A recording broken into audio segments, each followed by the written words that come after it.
Okay, you have defeated the ooze in the bathtub. Yes. One question.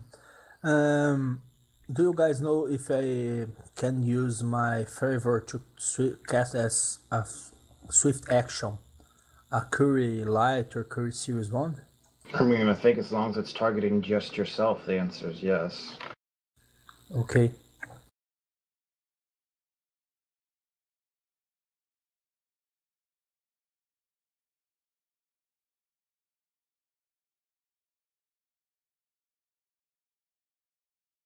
Okay, and as Eric had pointed out earlier, you had the strange voices coming from the dining room.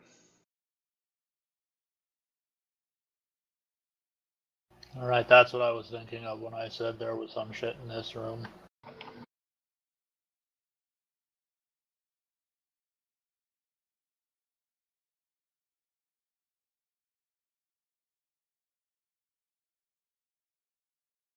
Okay, so if we go back over to here and I pull aside the curtain, I look in the side, does it still look empty? But you still hear the weird voices? Yes, you are hearing a lot of whispered voices from there's several different conversations going on, but they overlap, and it's hard to tell one conversation from another. And you said earlier that we were able to determine that it was probably haunted. Correct. Using any observations we have or any knowledge I might have, is there any way for me to determine what type of haunting it is or what might be involved with it?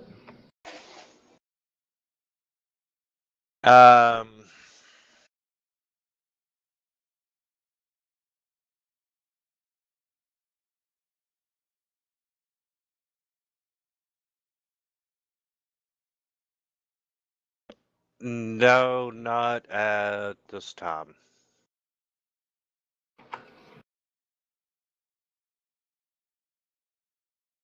Well, unless people object, I think the dwarf might be the wisest of us, and the most resistant to undue mental influence. I vote that we send him in first and see if anything bad happens. Of course I can go, Eric.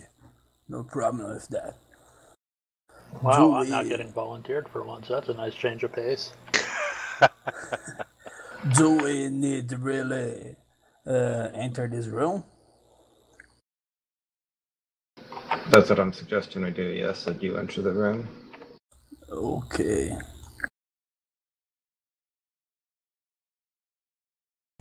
I enter it, and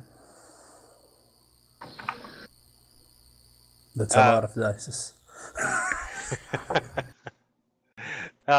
Ugar, you see some shapes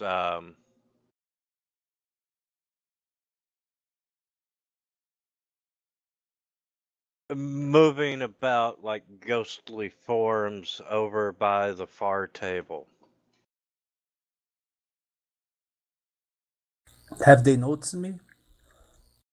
They're not paying any attention to you whatsoever. If I remember it, well, you say that there's an item here, sparkling or something. Yeah, there's a magic decanter in the room. Where is it? I believe it was over on the.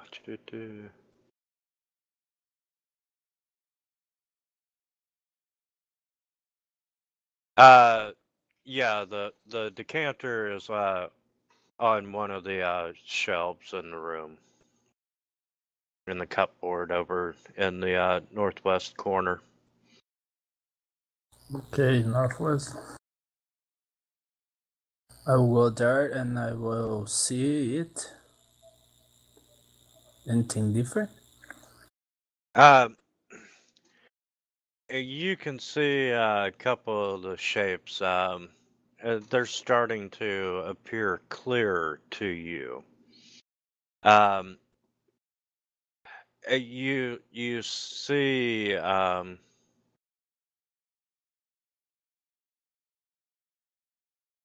night hag, and she's got this elaborate hair, and she's making demands to human servants. And you also see three turbaned humanoids conferring over a detailed image of the moon. And at the table beside you,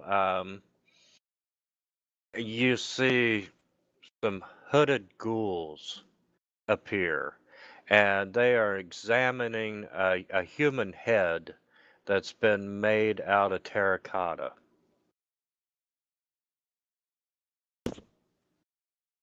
And so far, everyone is oblivious to you being there. Okay. Northwest, so the item must be... Yeah, it's over in that. Yes, like that. Okay. I will carefully walk there.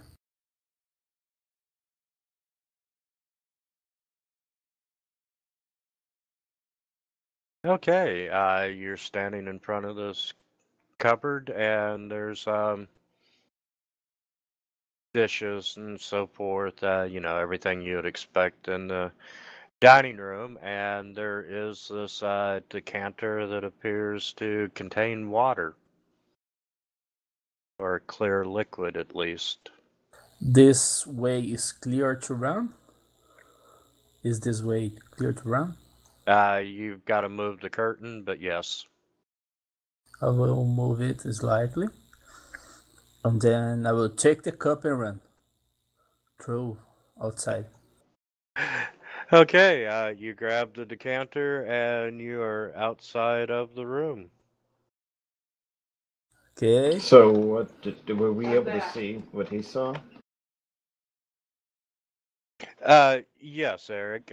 From your position, you would see that the ghosts have appeared, and now that he's out of the room, they're starting to fade slightly. Come back and give the cup to Eric. Take it. You are the guy that knows stuffs. Okay, well, I'd like to examine the cup. Can I tell what it is now that I have it? Do I notice anything new? No, it is a decanter of endless water.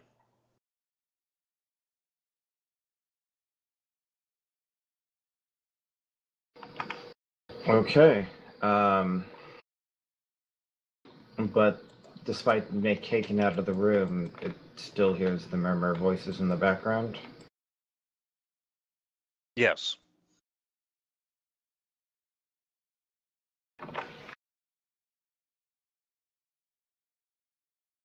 The voices that are coming from the ghost in the room. Okay, I'm going to nominate that this time Uger and I go in and see if anything happens differently. I don't know what this stuff is, but after that ooze and other stuff, I'd really rather not have shit like this around. Have we already checked the stairs in the southeast? That's how we got up to the upper floors, which is where the king in yellow was. The yellow king. God damn it, I'm never gonna keep this straight. The king in yellow is Hastur and the yellow king is Hatlaus, right? The Yellow King is Laos. Yeah. Change the name, change the color, man. Call it orange or something like that.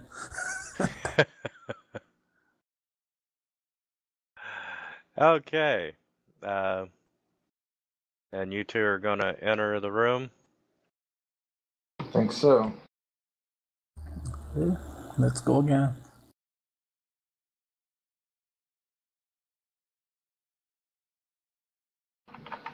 Okay, I enter next to him. Okay.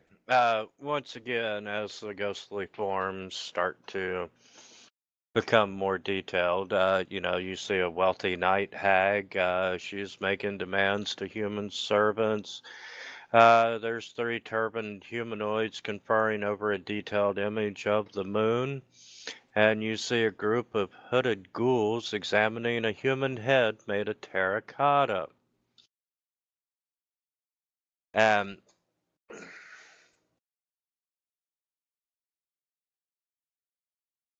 currently, they are unaware of your presence. Okay, let's just wait around for a few minutes then. And if we wait like 15 minutes just standing here, does anything change? Okay, as you're waiting, and it didn't take the full 15 minutes, the voices start becoming more overlapping and they're getting louder and so forth. And If I hadn't mentioned this, and I apologize in advance, I leave the decanter outside the room. I don't bring it back in with me. okay, that's no problem. Poppy's drinking from the decanter, wishing it was beer. And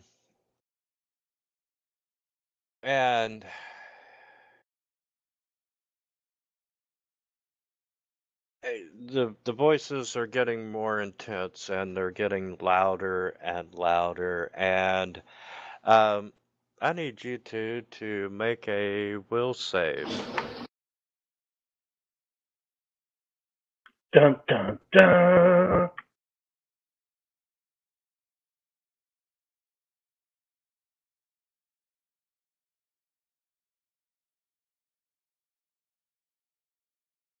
Damn you both. Okay, for a minute, Eric, you and Ugar kind of look at each other and you're tempted to just take your weapon and attack your party member. But the feeling passes from you and you decide not to attack your party member.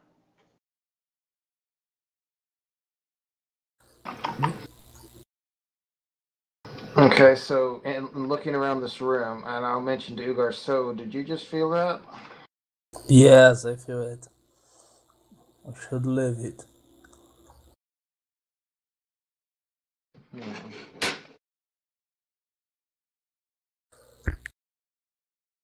Let's gonna leave this room, man. What is that? Let's gonna leave this room. Looking around, do I notice anything that's different after that?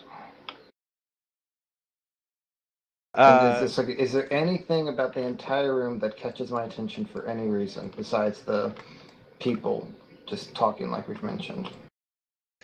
Other than the people appearing and what they were doing, nothing is catching your attention. Well, unless people object, I say probably just leave this alone at this point. No objection. Let's go. Let's go. I don't like to mess with this kind of spirit, man. That's not good. Oh, if only you hadn't failed your will saves. Or succeeded at your will saves. Yeah.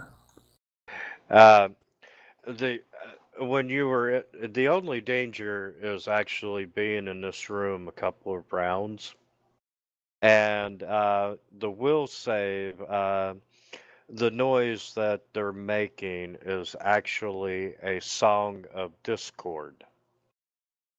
And if you fail your will save for 8 rounds, you stand a 50% chance of attacking the nearest target, friend or foe. How our friendship stopped that from happening? Definitely. Friendship is magic. It's probably a good thing you all have those matching tattoos. Let's say misspelled mother. Well, you know, never. It's not magic tattoos. We all just have part of a circle on our hands, and if we put our hands together, it completes the circle.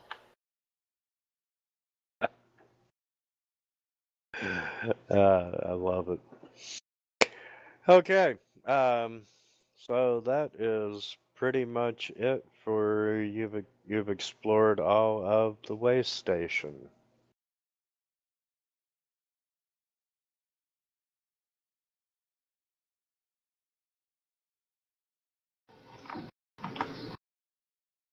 Okay. Well, I guess we'll make sure we communicate with everyone else in the party and make sure we say, hey, don't go into.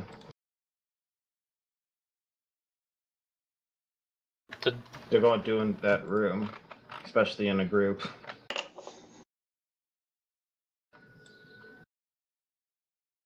Does the Yellow King have any idea about how to get rid of it?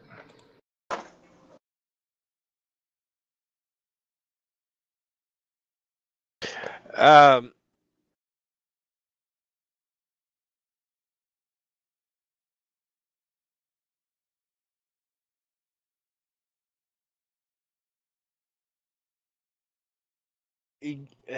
you can tell that, with it being ghost and so forth, that they were living out events that had taken place in the past.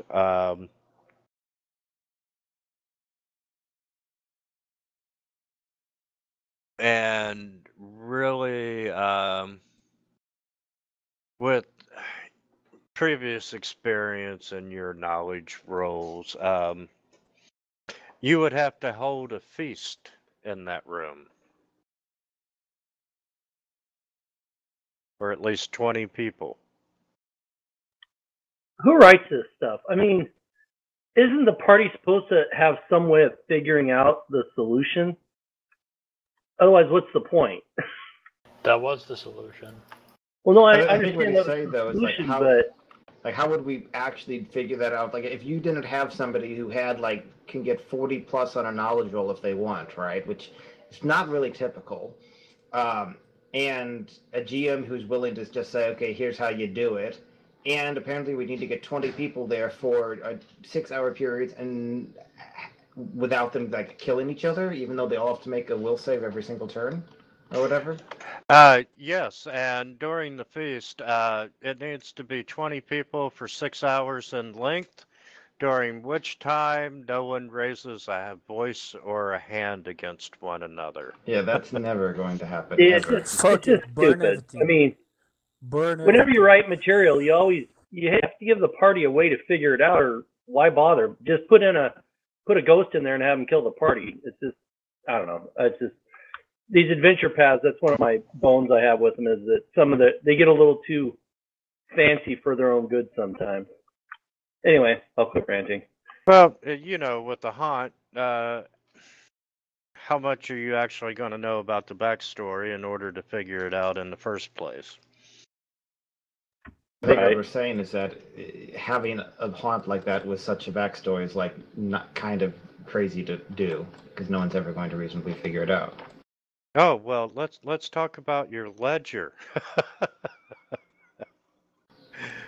With gibberish.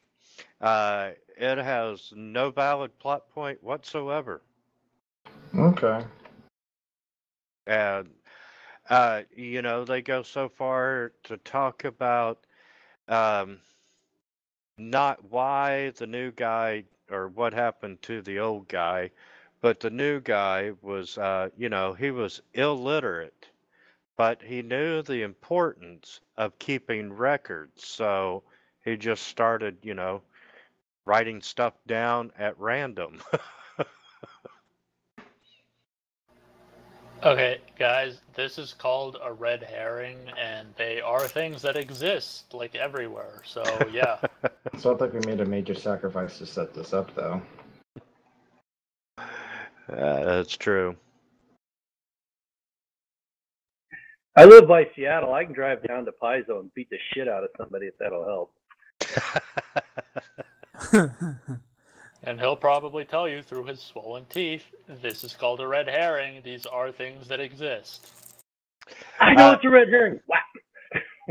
Wow. While you're down there beating the shit out of them, why don't you go ahead and get them to do books 4, 5, and 6 of this and make it available in Fantasy Grounds? Yeah, whole nother subject. Wait, is this an incomplete path? No, it's complete. I've got to start working on book number 4 for Fantasy Grounds. Now that they're releasing modules, I wonder why they chose Kingmaker, because it doesn't seem like it would be an intuitive module for Fantasy Grounds. I was surprised by that, but anyway. Okay, so we're not going into with the haunt. Where are we going now? Have we explored this thing? Can we get back on our boat and start moving again, or what? We're still moving no matter what. Like, we don't have to go and try to move. That's automatically happening. Didn't I hear we were talking about staying in the dreamland so that you could study the book, or are you going to do that on the... Right now, we're still on the boat. The boat is still moving regardless of what we do in the dreamlands. Like, being in here does not impede the boat's progress in any way. Right, no, I yes, it understand does, that. I'm because just time is saying. moving faster here. I'm assuming that's a joke. No, that is a thing that we went over. I mean, the boat is still technically moving, but given our perception of time, we could stay here for like a week and the boat will have gone like maybe a mile or so when we get back. Yeah, so we have a lot of stuff we can do in the meantime, though, right? So. Okay, guys, let's advance 5 levels here, and then when we come back. Good try.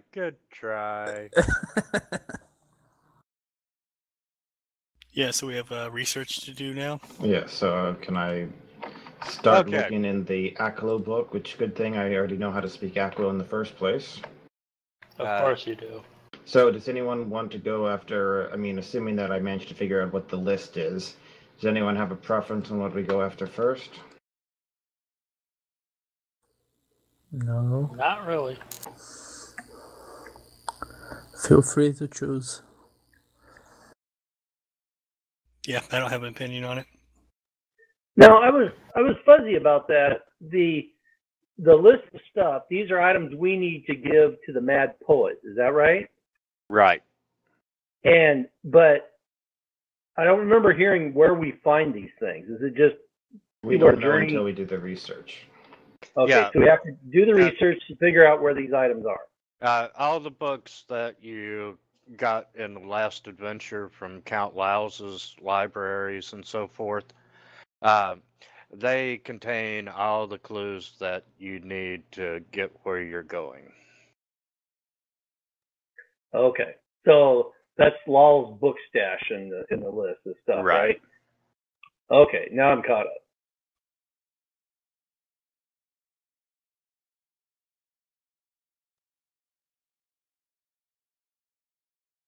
So does anyone care which one to go after? Do they show up in a random order, or like as we do the research, does it just reveal them one at a time, or do we get to choose? You actually have a list of what you're looking for.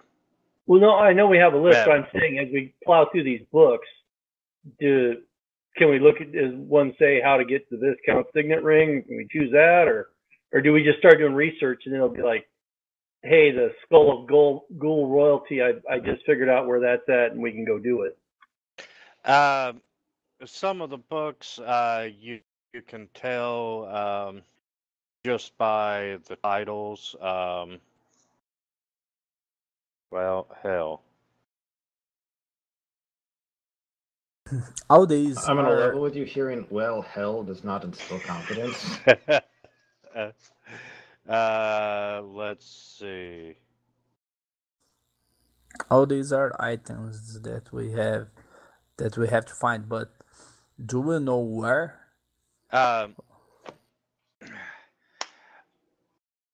a lot of, just to make it simpler, you will find notes in the books from where Laos was researching the same stuff.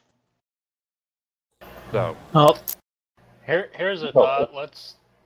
If we go with the idea that we find information at more or less random while researching through the books, there are 7 items, so if we say tie each item to a number to 1 through 7 on a D8, and then 8 is a reroll.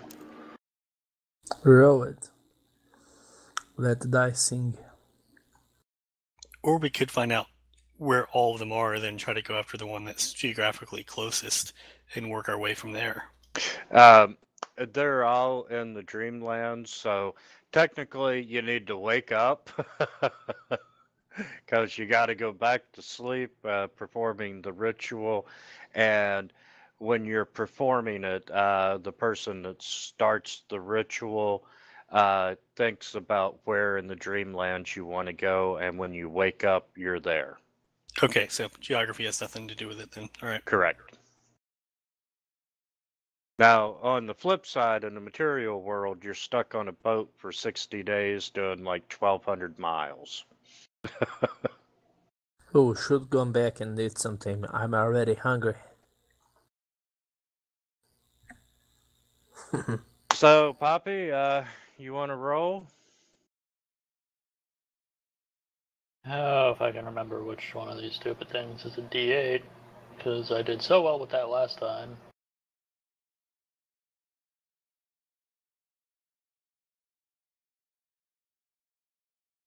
It's cool. Oh, That's nice.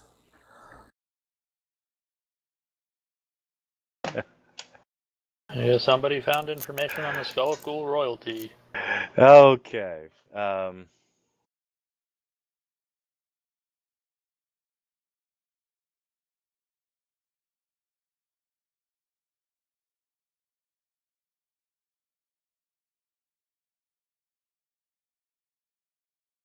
The Skull of Ghoul royalty. You identify that these 3 books have to be researched for clues.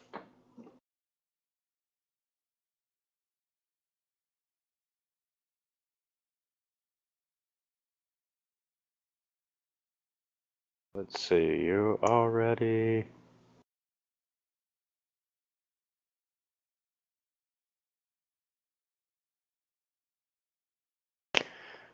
Okay, Eric, you want to make a knowledge roll? Alright, what knowledge am I rolling?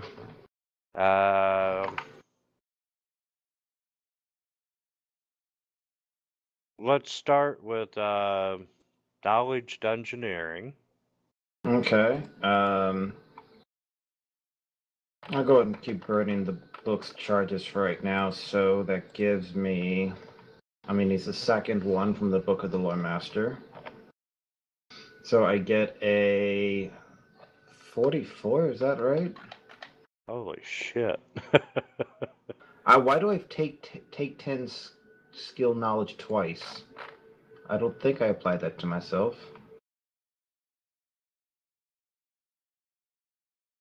Okay, now it's there once. Okay, so I have a 29 plus 5. I have a 34 on dungeoneering.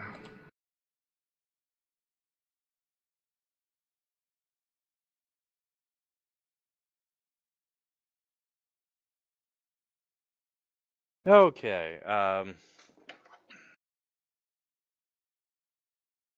And let's just go ahead and assume that you're done a full 8 hours of research. Can you throw a knowledge planes as well? Sure, I won't use the book, so that should give me a 29, I think. Yeah, 29 for knowledge religion, or knowledge planes. Okay.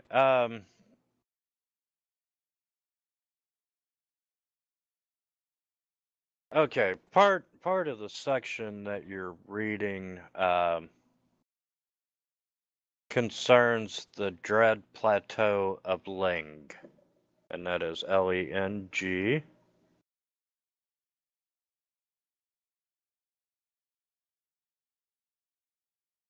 And it explains that there is a more powerful form of ghoul that inhibits the regions where the dreamlands connect to Ling. These ghouls are shrewder than, normal ghouls. I hate shrewd ghouls. Don't you guys? Yeah. And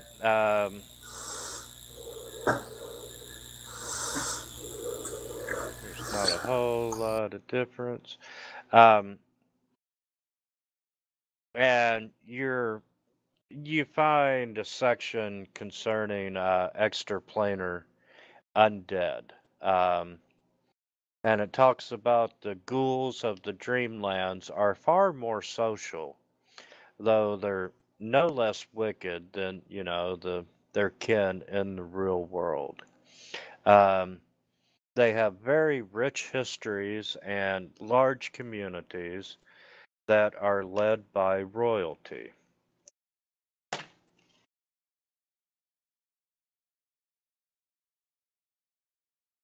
Okay, so what does that really do for us?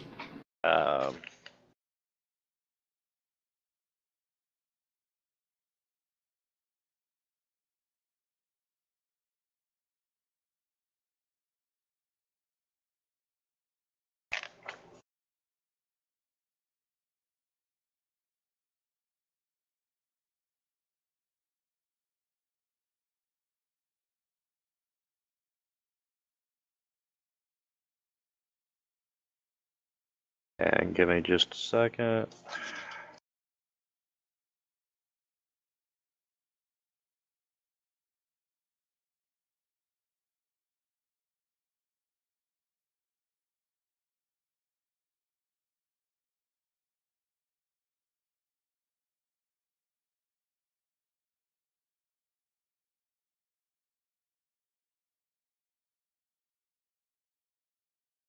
Okay. You also find during your research the proper phrase that you need to utter during the excursion ritual that will take you to where you need to go.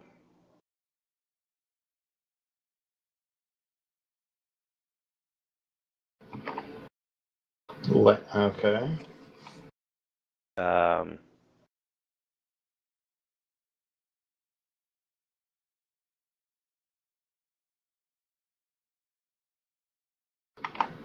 Yes, where you're headed is actually the Ghoul Necropolis in the Dreamlands underworld.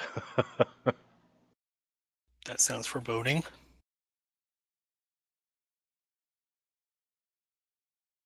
And like I said, you learn the phrase that you need to utter to take you there, and I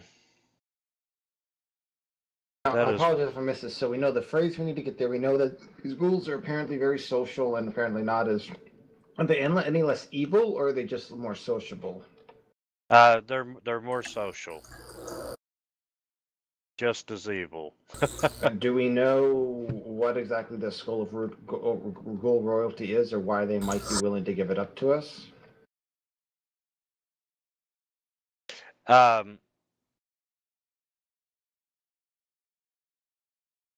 It's not what you need is the skull of some royal member that's a ghoul. And are they likely to give that up without a fight? Because presumably they wouldn't. You know, as the King in Yellow said, I'm sorry, as the Yellow King. G.M.Wintermute, you're the one who's screwing this up. This is your fault. King Laos said that. I like that. I think we should start using that, King Laos. That's better. That's better. Well, I was reading a minute ago that he is modeling himself after the King in Yellow, so apparently there is a purpose for all this confusion. King Lao said, you know, some you might have to steal, some you might be able to trade for. Truly, you won't know until you're get on the scene and assess the situation. So we have already saved the con laws in the upper floor because I wasn't here. I talked to Count Laos on the upper floor. I'm not sure what you mean by saved. Oh, we killed him. He's just there and offered to help us. Mm. And once again, the King Laos is like a fragment of Count Laos himself. What Laos uncovered, you know, fractured him and caused a portion of him to split off, which become the Yellow King.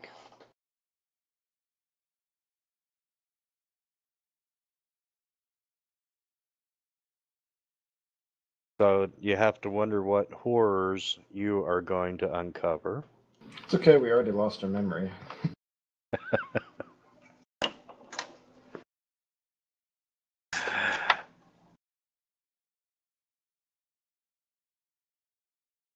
Okay, so you have everything you need to know to go off on that quest.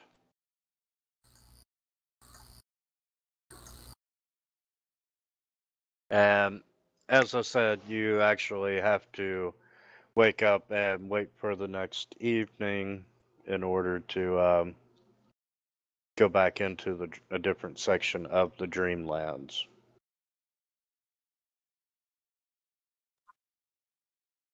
Would it be more efficient while we're here already to just keep researching and get all the information and then do the quest like one evening at a time, or that's kind of what I'm wondering. Keep going back and forth. Otherwise, we're going to get this ghoul skull, and then we're going to have to, after we get it, then we're going to have to come back into the Dreamlands or I guess we don't have to come back in the Dreamlands for the research, right? We can just look at them. Yeah, I'll consider that you did all the research now. Okay, so you want to say that we're doing all the research for all of them? Is that what you're saying? Yeah, we can take it that way, because, you know, the research is just minor.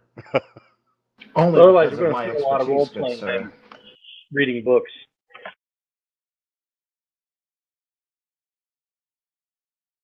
Okay, so we have this. Let me just summarize see if everyone's on the same page with me. We have this haunted room that we need to gather 20 people into the Dreamlands, which would be insane to do, and then we'd have to keep them. Basically, it's nuts. Like, forget it, not happening. Everything else seems to be clear in the Forsaken Anniversary, except for the Yellow King, Mr. Laos's dream fragment thing. We have all the information we need on these Dreamland gifts, which are 7 different things, which we'll need to leave to come back for at different parts of the Dreamlands. Ugar's Vorpal Great Axe will reappear and go with him once we re-enter the Dreamlands, even at a different point. That's important. That's really Yeah, so like important. this is really that's critical right there. Correct. Am I forgetting anything, or is that basically our situation? That is your situation.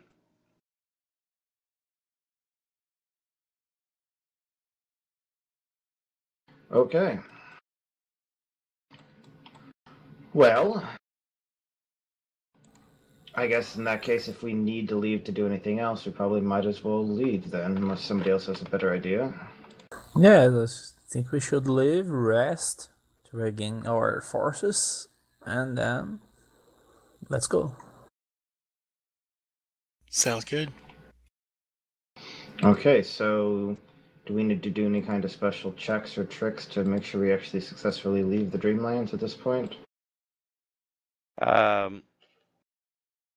Normally, I think it's like a DC 25 to wake up. But as a group, yeah, you're awake and back on the ship. Okay, how much time has passed since we started?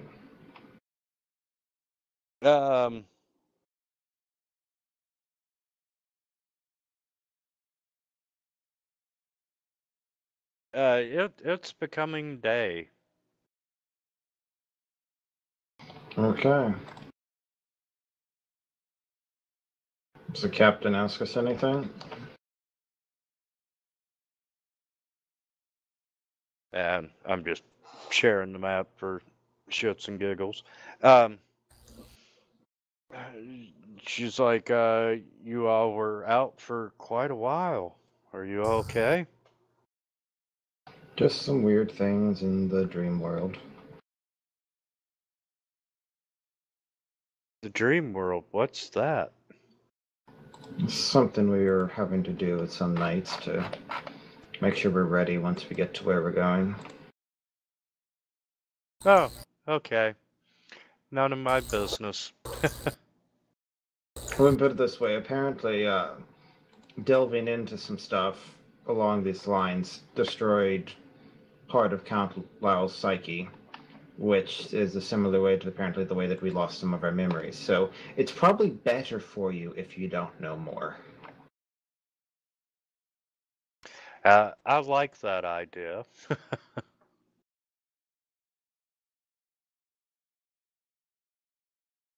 And she goes upon, getting the ship ready for.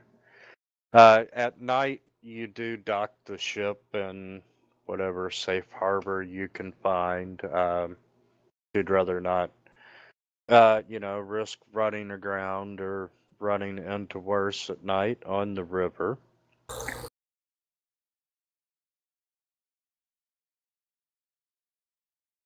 And let's see, where's our map?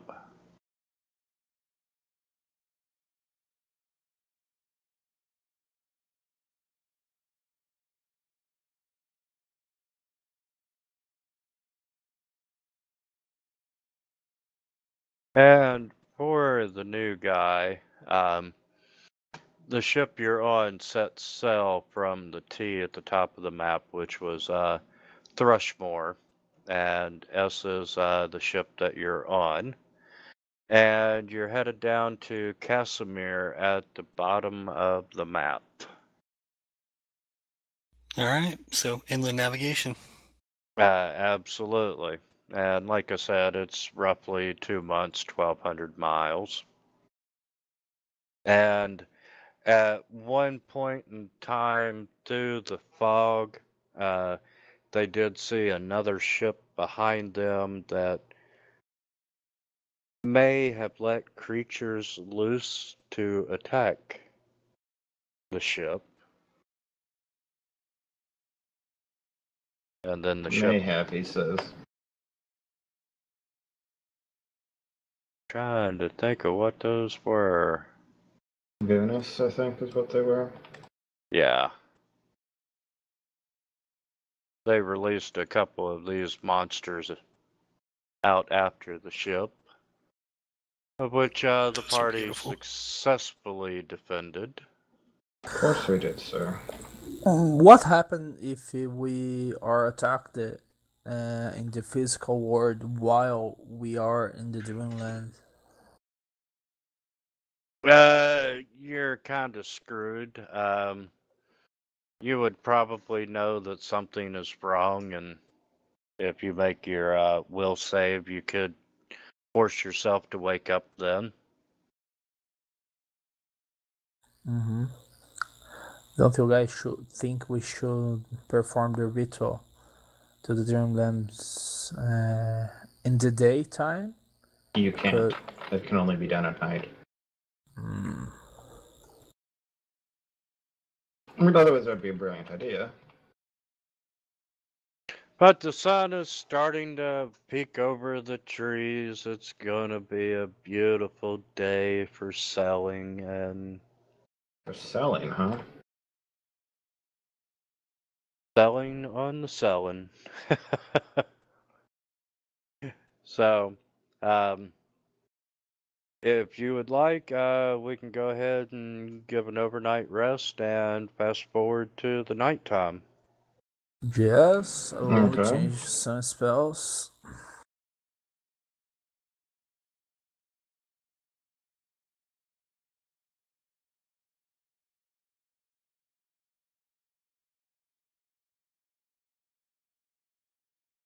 And I'm gonna take everybody off the combat tracker who ain't important. Wow. That's rather mean, don't you think? Oh, just a little bit.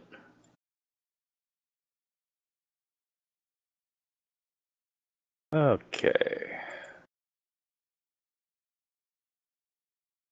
And that is A.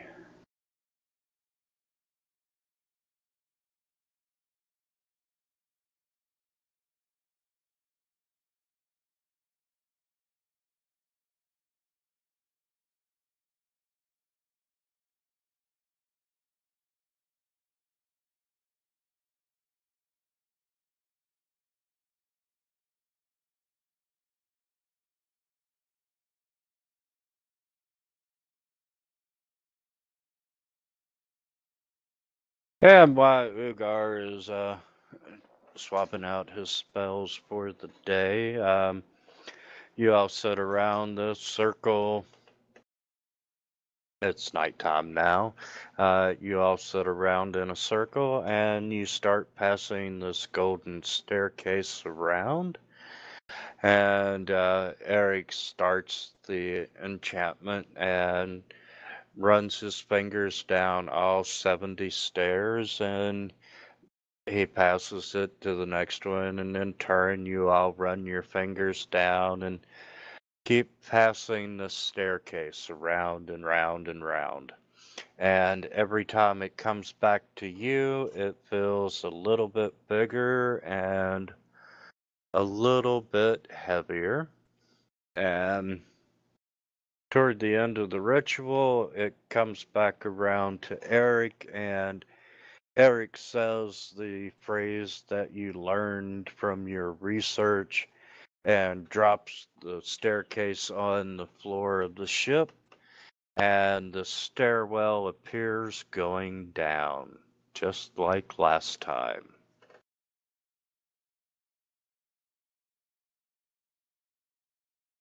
Guess we enter and we said we want to go for the ghoul thing first, right? Yeah, that's where I'm taking you. I kind of like Poppy's idea of rolling, so we'll just roll for every time on a new one. That's all right with you guys. Okay. Fine with me. Sounds good. Okay, and I'm gonna put y'all on a new map.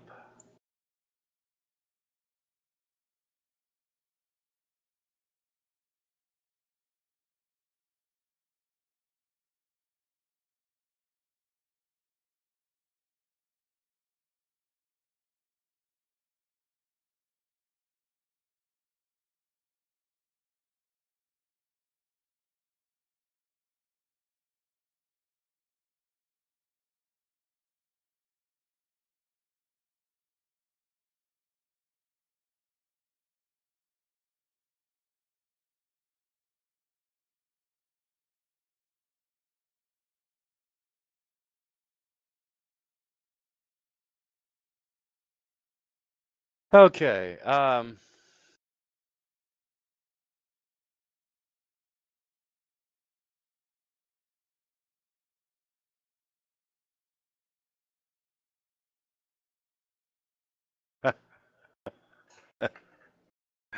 Okay.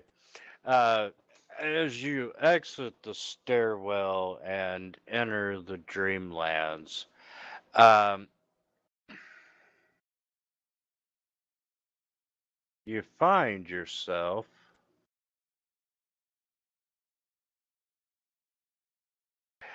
um, in an enormous underground cavern, and you are right smack dab in the middle of a war camp of ghouls. Oh, And, fun. Awesome. and close by to you, you see 6 chanting ghouls, and you got a knowledge religion there, Eric? Okay, 1 second. I'm trying to sort through these images. Some of them didn't load properly. Knowledge religion, you said? Yes.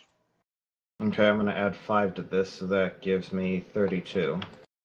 And you can tell that the chanting ghouls are bescreeching their god for allies, and that's their particular god. And What do I know about? But again, with a 29 this time, what do I know about Natharo, the Lath Thap thingy? um,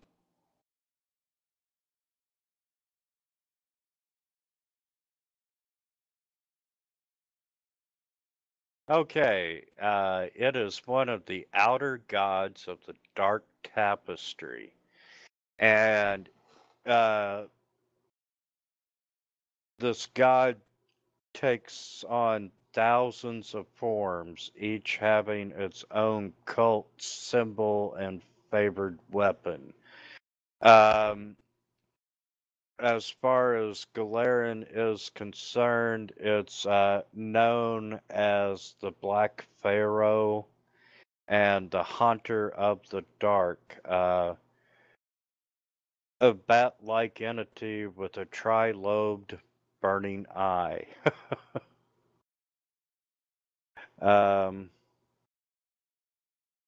His worshippers believe that he is the outer god who ties together the worship of all the great old ones. They believe that he will open the doors to the uncaring light of the stars. Common worshippers are assassins and poisoners, people able to bring about the deaths of kings and reformers. They really want to move the world one step closer to chaos. So, not exactly the most wonderful people in the world. Exactly. And these ghouls, they're really putting all their effort into it and praying for allies, and all of a sudden you appear. Oh. And one by one, they stop their chanting and have a look of amazement. Can we go home now?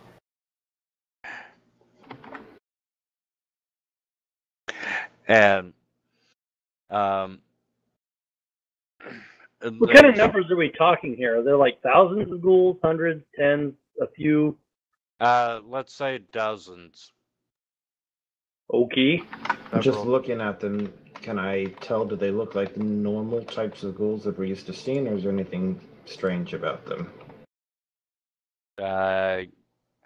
Looking around, you can, behind the chanting ghouls, You see the other ghouls preparing for battle. Some are arranging themselves into strike teams. Others are strapping on makeshift They're armor. preparing to battle us. Does it look like they're like actively trying to get ready to fight us, or are they just preparing in general? Is what I'm asking. They're preparing in general. Okay. And, you can see a few sparring with one another. And as far as,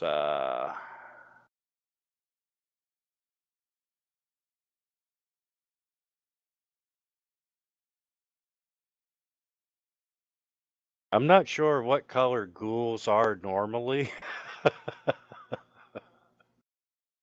But these are green-skinned. Okay. Let's see. Would be that.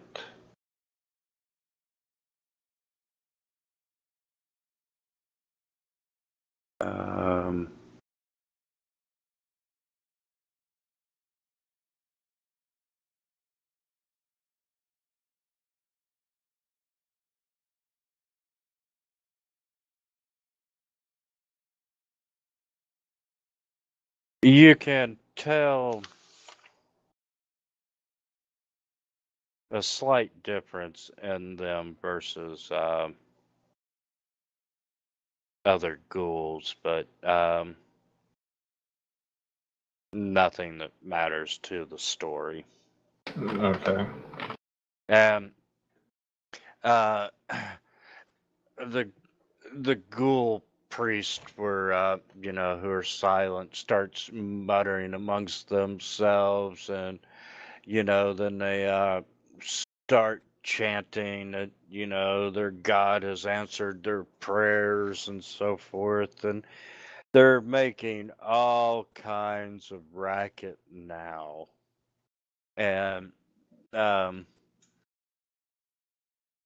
you've become aware that Guys, I can hide us from undead with a spell. Too late.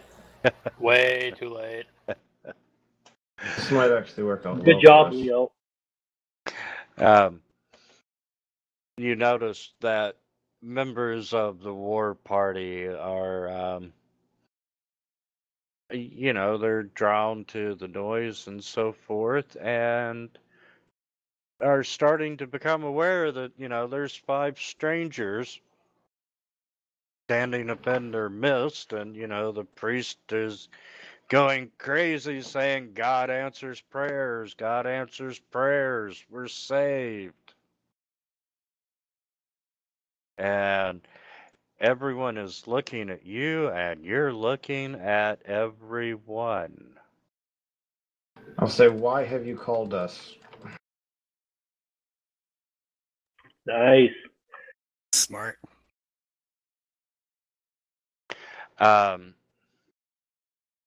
They continue saying, God is good and so forth.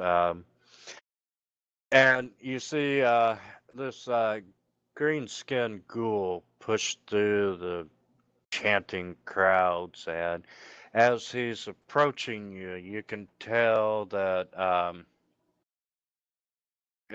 he's got his hands held up as a sign of peace. And how do they speak? He says, welcome. Thank you for coming to our aid.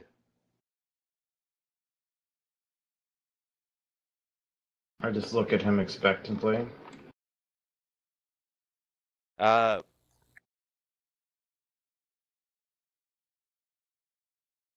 A large tribe of Gugs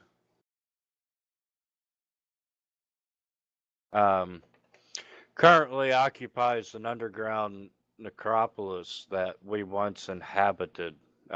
We abandoned it a few years ago, and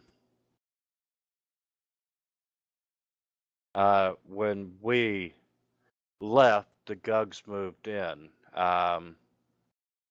We learned of this occupation, And, that is a defilement of our history and tradition.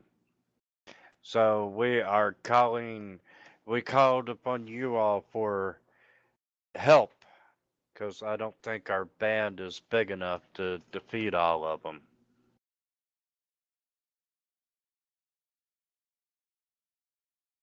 You are aware, of course, that our help is not free. A price must always be paid.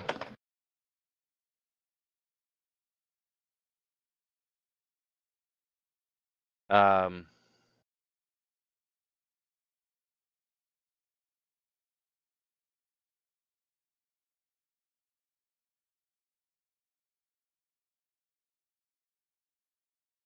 I will give you 10 gemstones in return for your help.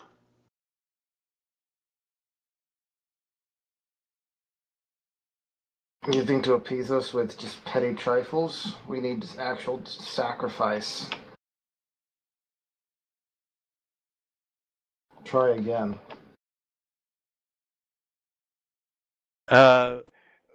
What is it you desire? Are you truly committed to this?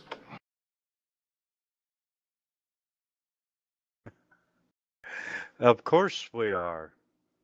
Then prove it. Deliver to us a skull of a royal ghoul, and we will aid you. And the gems. And there's Ugar.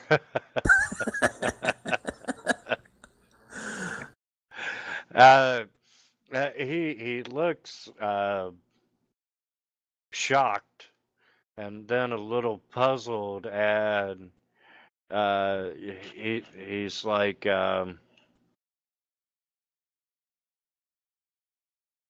our small army here has no nobles.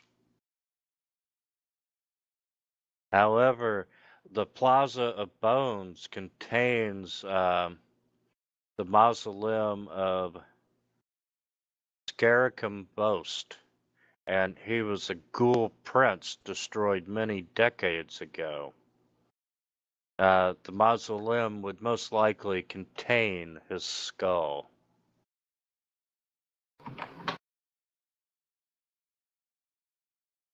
Very well. Since you cannot provide the skull itself, then we will take the 10 gemstones as well, in addition to the information. Now, stay out of our way. Would you like to make a sense motive check? What does the 34 get me? When he talks about the Plaza of Bones containing the mausoleum of the Ghoul Prince, you notice that there's some mutterings of discontent among the nearby ghouls, but no one says anything loud enough for anyone to hear.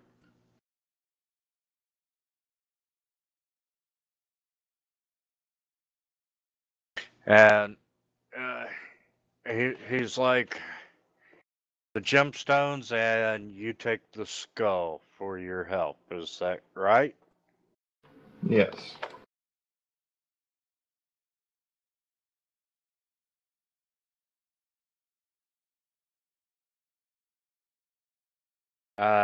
We have a deal, and he motions you to gather around him, and let's see.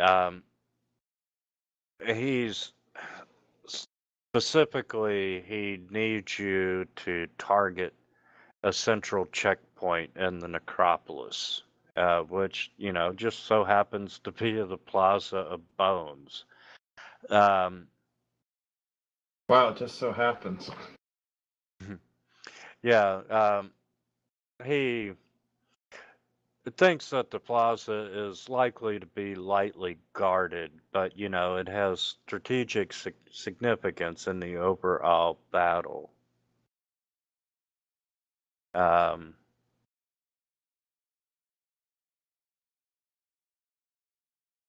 And he's like, we need you all to take and guard that choke point, and we will be departing very shortly to make the journey to the necropolis. Very well. And, as you can well imagine, the war camp breaks up, and, you got the troops getting into formations and so forth. And the time comes, they all start moving out, and you make this 4-mile underground journey going through caves and large caverns and so forth. And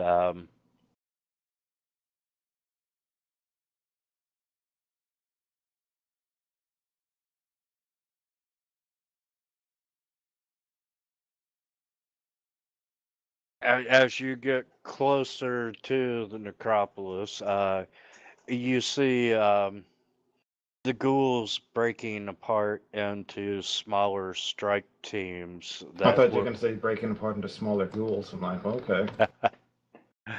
that are going to assault the city from different directions and so forth. And the ghoul that you met is the actual leader, and his name is Wilkins. And Wilkins directs you to the promenade leading to the Plaza of Bones, and he wishes you luck, and he rushes off with his own strike team for his part of the oncoming battle.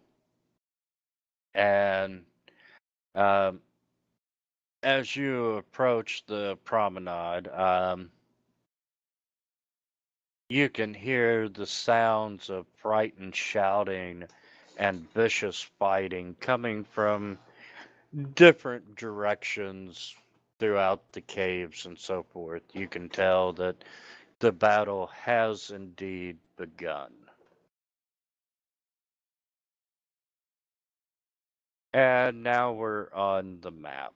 And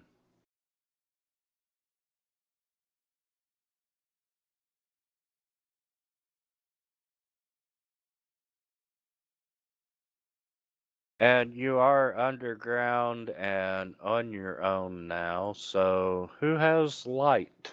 I can cast light if necessary. Yeah, I do too. I'm a dwarf.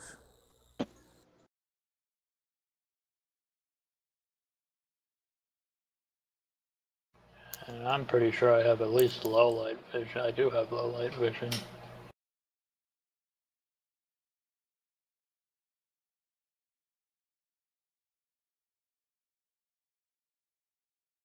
Okay.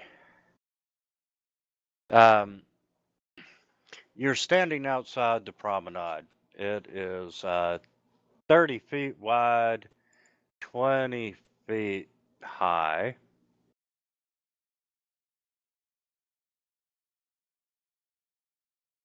And you see two columns of pillars marching down the center. There is multicolored fungi growing along the ceiling, and it kind of bathes the entire passageway with this eerie glow. Up in the distance, you can see, or you can see that the floor is scattered with cracked bones. However, at the far end, you can tell that they are much more numerous.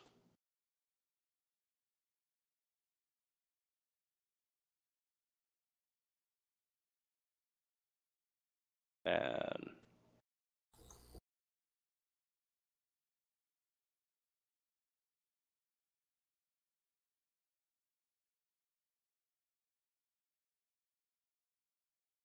Let me add some music here. Yeah, I would suggest something epic. Yes, because I was without music here. Now, what do I know about these gugs, by the way? What are gugs?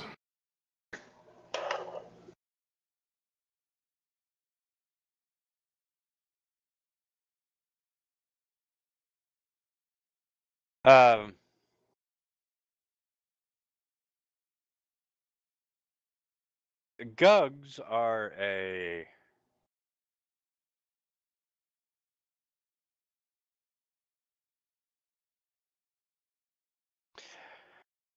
towering menace with a horrible vertical aligned mouth and arms that split at the elbows into twin clawed hands. They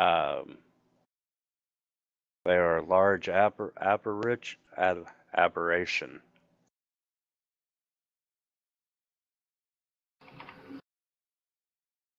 Are those what those weird things on the ground are? No, they're just bones. Oh, okay. But inhuman monstrosities that dwell in the deep places of the world. They were banished to the dark lands by ancient gods.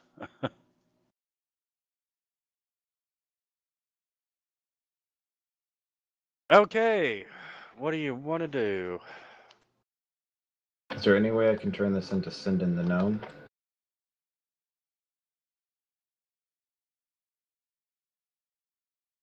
I'd allow that.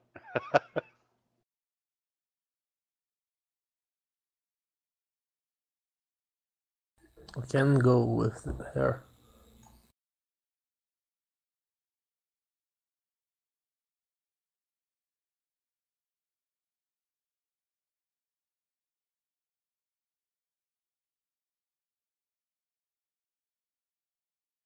Okay, can I get everyone to make a perception check?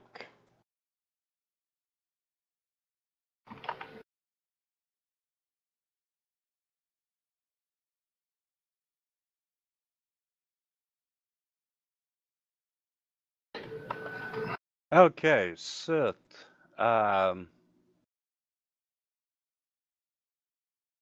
You can tell that at that column right there,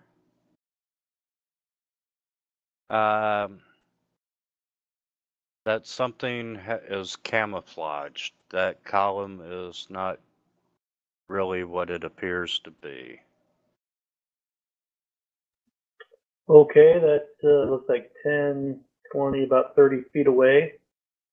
I will call out a warning, and then I will get ready to. Well, I guess I'll just.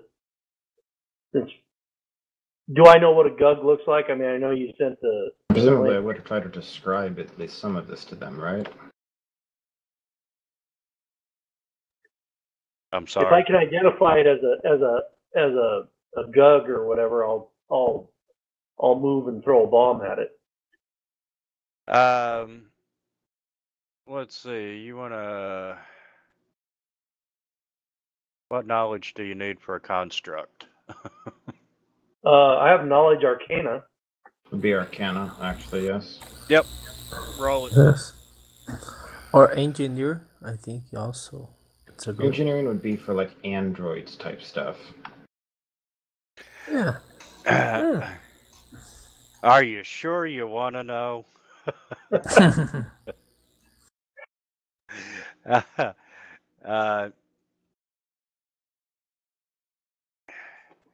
No! You can tell that there is a golem disguised in that column. I will add that little tidbit of information when I call it out. I'll specifically call to Ugar since he's standing right next to it, probably within reach. Ugar, there's a bone golem hidden in that column next to you. Calm down. Let's prepare for it. Ugar, why don't you move back where you were and everyone roll Here? for initiative? Yes, sir. Okay, okay.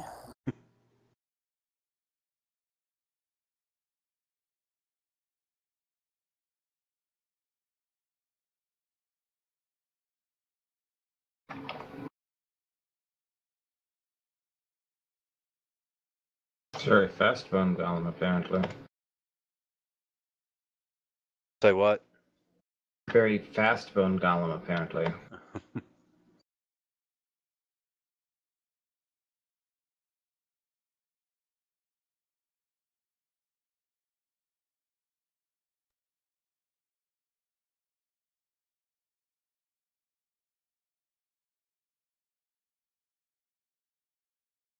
And you know what? It's gonna come out of that column this round.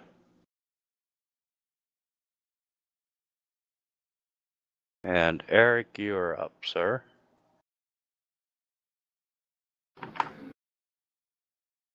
Am I supposed to see it on the map? Can you not? I do not seem to be, like, the whole thing. Hang on, I have an idea here. I'll tell you what, can you hide the bone golem and make it reappear? He is hidden. He is not. I just see a blank red thing with no portrait. Does anyone else see that, or is it just me? Just you. Okay, I'm gonna try something here. Hang on.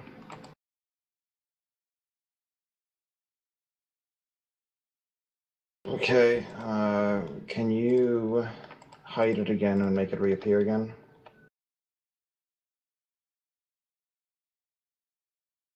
Yep. It's still okay. I'm gonna try rejoining here because this was a problem with the ooze as well, but I thought that was just because the ooze looked weird. Be right back.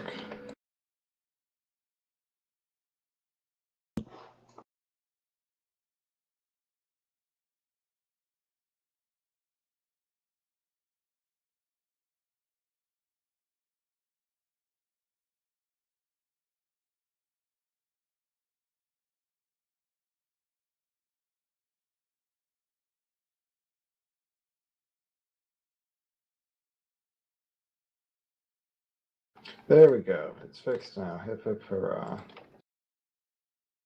Okay, so looking at this thing, with what is it? I think I get 29.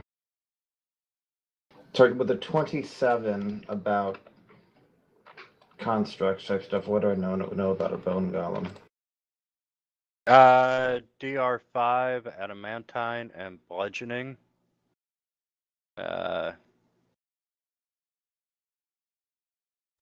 Immune construct traits and magic. It is immune to any spell or spell-like ability that allows spell resistance.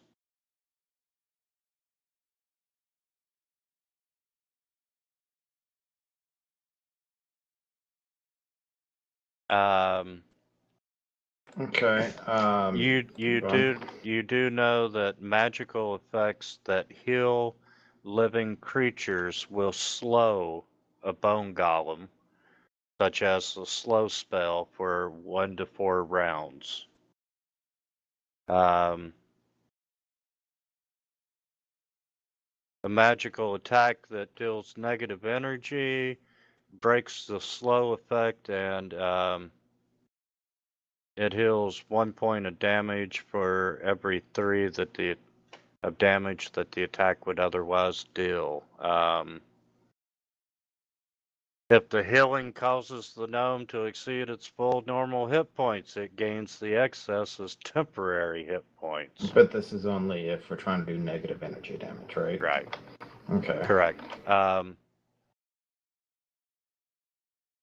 And as a standard action, it can throw some of its bones at a creature within 30 foot. It must make a ranged touch attack to hit. These bones magically duplicate and form a cage surrounding the stuck creatures. And each round, it makes a CMB check to deal the slam damage of the golem.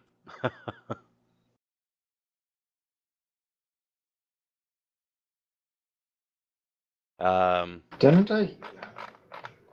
Did I not have the ability to cast Cure Light Wounds? That doesn't seem right.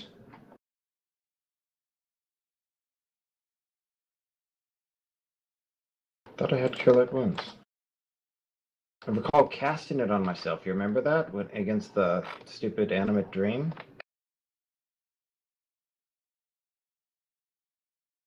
Yeah, I think Oh, you there did. it is. Never mind. I'm just blind. Okay. I'm going to shout out, don't hit it with magic, except what I do.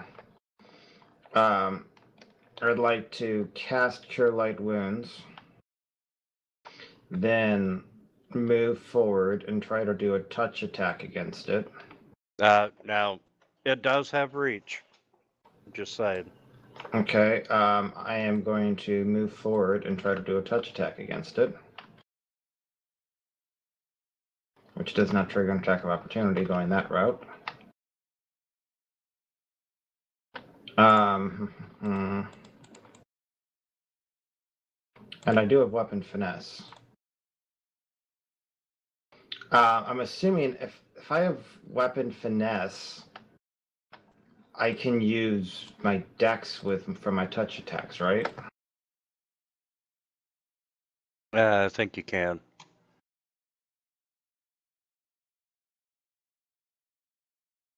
The agile maneuvers. Let's see. With a light weapon.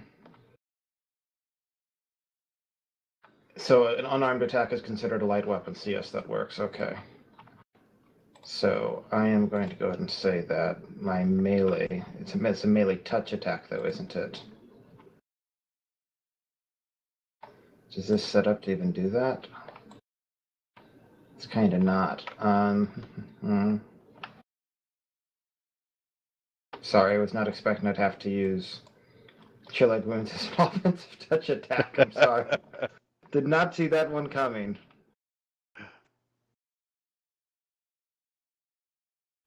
I mean, its touch AC's got to be really bad, right? Can I just roll a melee attack and then you can compare it to its touch AC? Yeah. Okay. So I roll a 30 apparently. Though I don't have flanking, so sorry, it's a 28.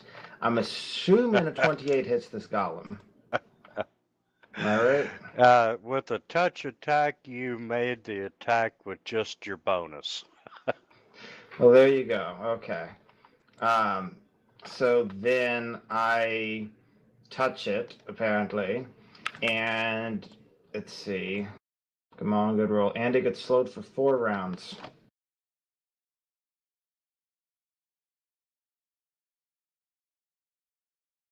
And I'll yell out, "It's slowed. Kill it."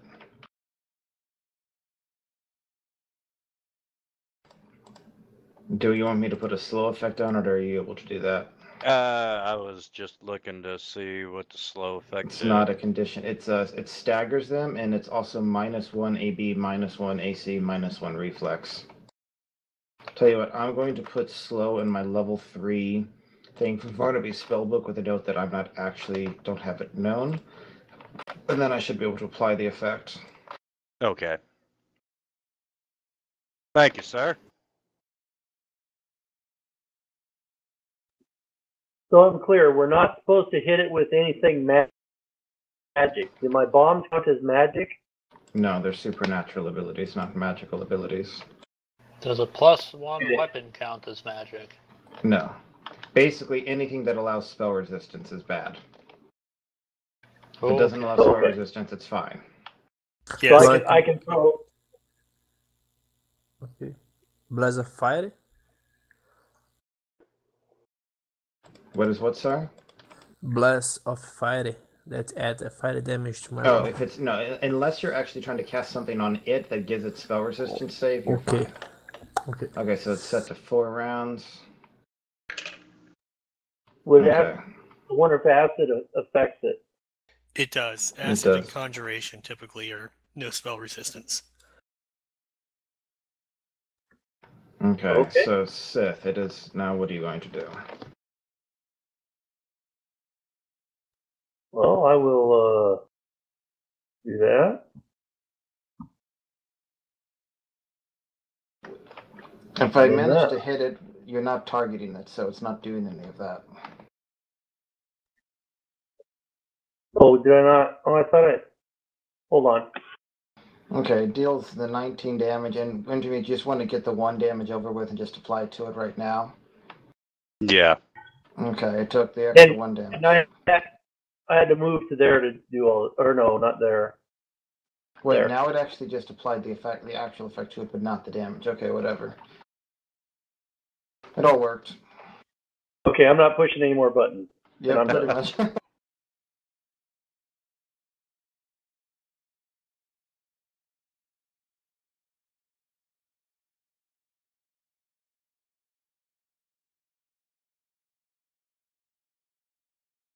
Okay, Ugar. Okay.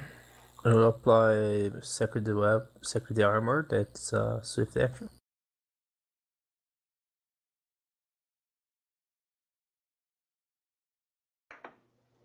And try to hit.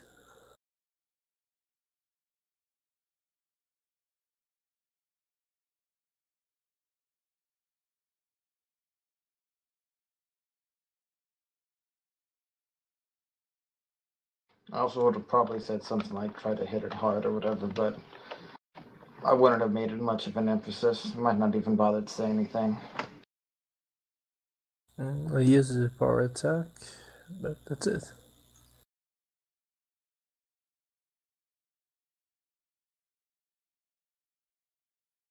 All right, I'm going to move up and use my my acid arrow on it.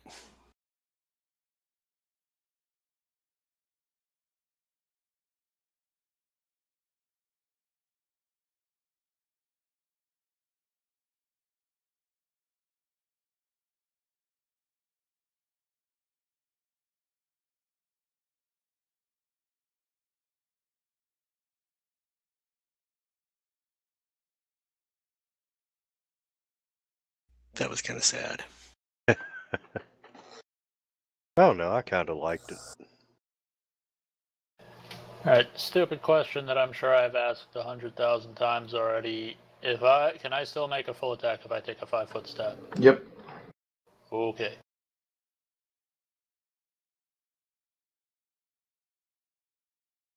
But being a gnome, are you capable of doing a 5-foot step? Presumably. Now, be the bigger person, Wintermute, okay? Don't get short with him. Athletics check to jump 5 feet. Yeah, only one of them hit anyway. Do you really only have 11 AB at level 7? Apparently. I mean, okay, let's think about this for a second, right? You have 7 from just your BAB alone. What's your strength? 15. Okay, so that's plus 2. What's your weapon? Plus 1? Yep. And you have weapon focus, and that's it? Do you have weapon focus?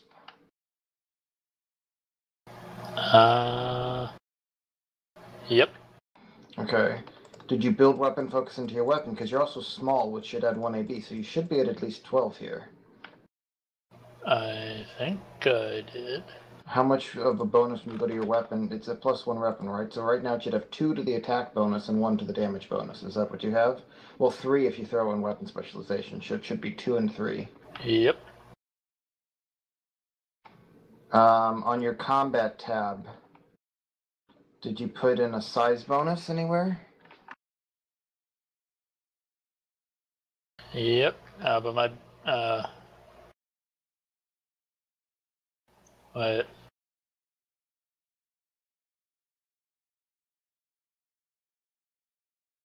My base attack bonus is still marked as 6. That would do it.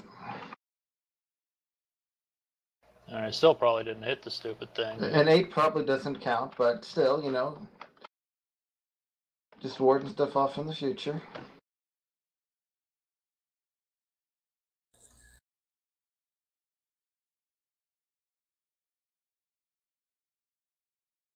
Just as a heads up, because I don't have effectives set up and everything, or effects set up, the golem does take 2d4 acid damage for the next 2 rounds at the start of his turn as well for my acid arrow.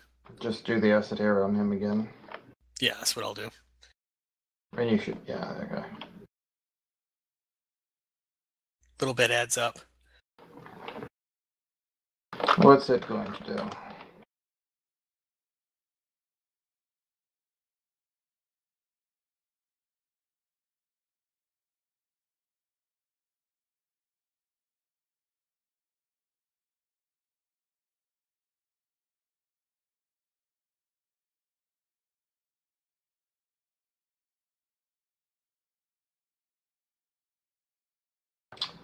Darn.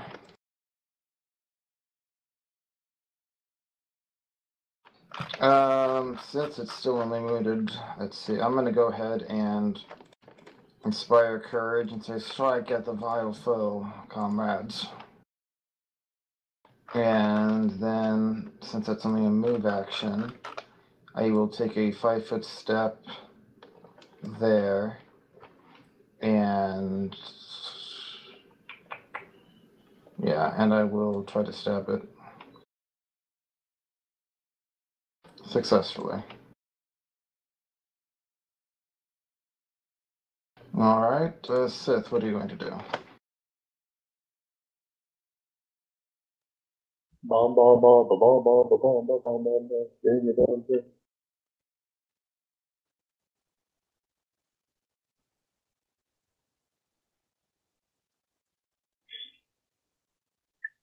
And then, yeah.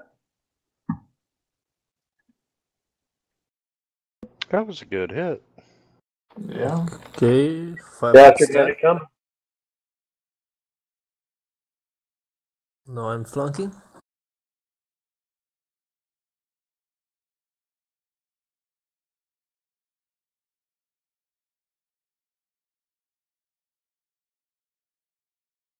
I will apply Sacred Weapon.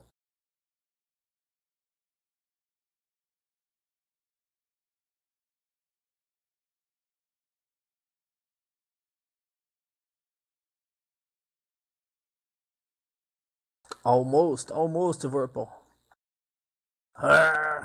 Would this thing count as having a head? I mean, seems to have a lot of heads. That's why I ask.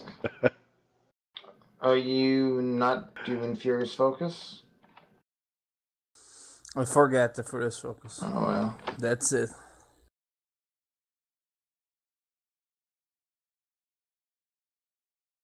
I forget it this turn.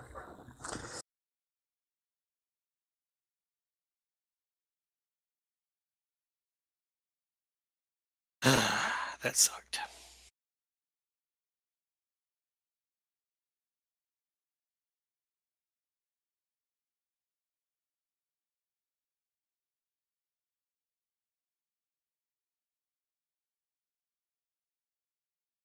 That really sucked.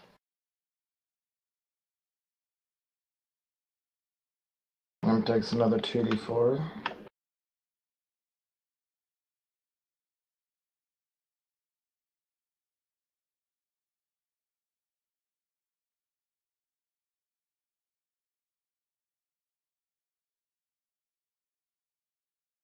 Can I get everybody to make a perception check? Oh god, he's about to have friends.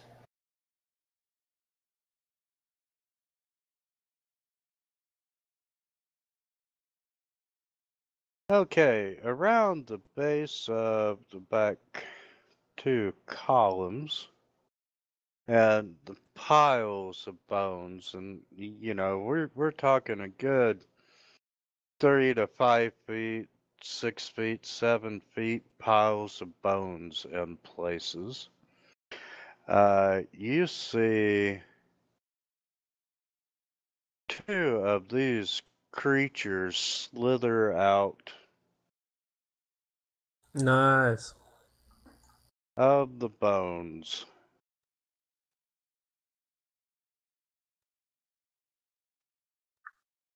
Awesome. And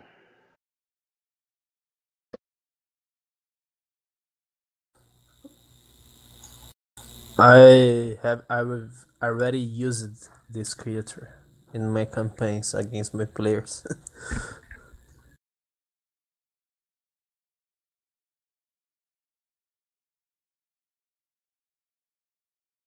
And that's 20 feet.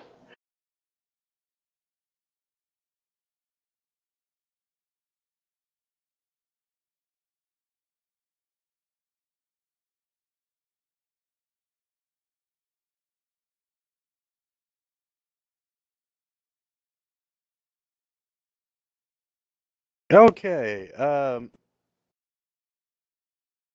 this golem grabs a couple of its bones and modifiers.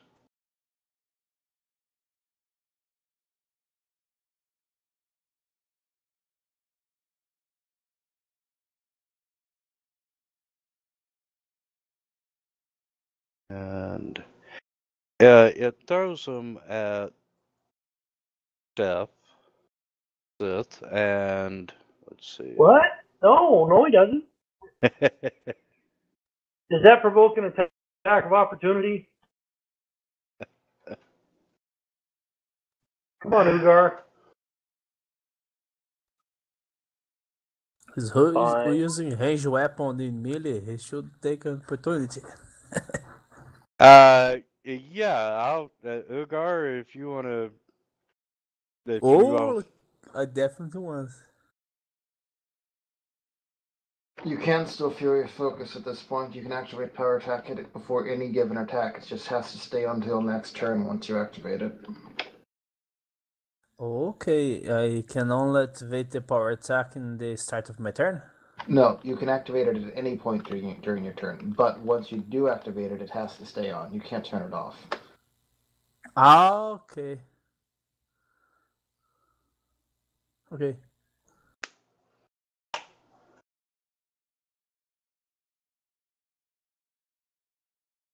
I will take an opportunity then without power attack then.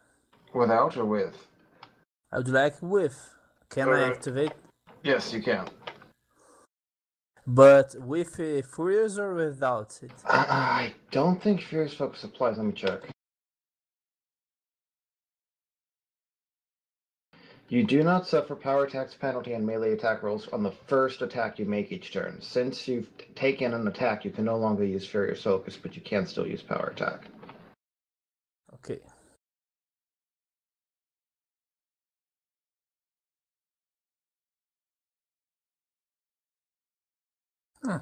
Something. Okay. Okay, let's see if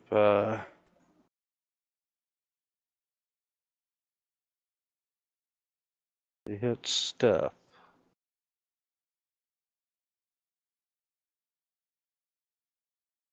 Oh. And we are a touch attack.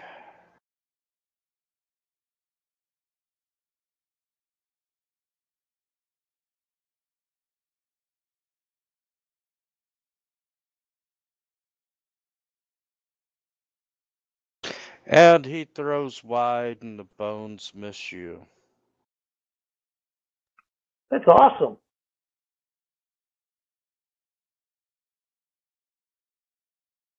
Booyah. I'm going to take a 5-foot step over that way.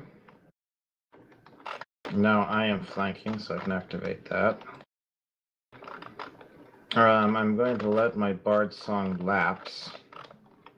You know what? Screw it. It's only 2 rounds here right now. I'll continue it.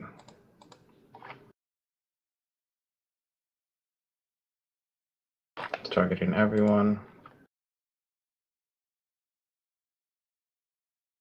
Okay. And then while flanking, I will try to stab this thing.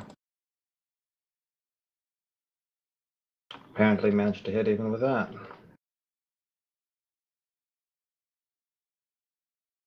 Though not for much.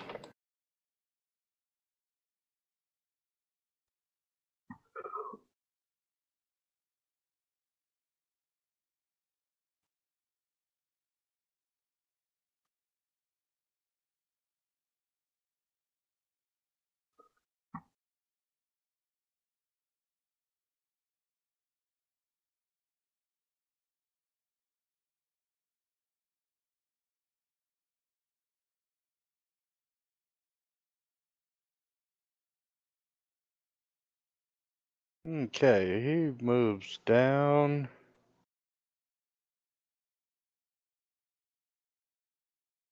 Ugar.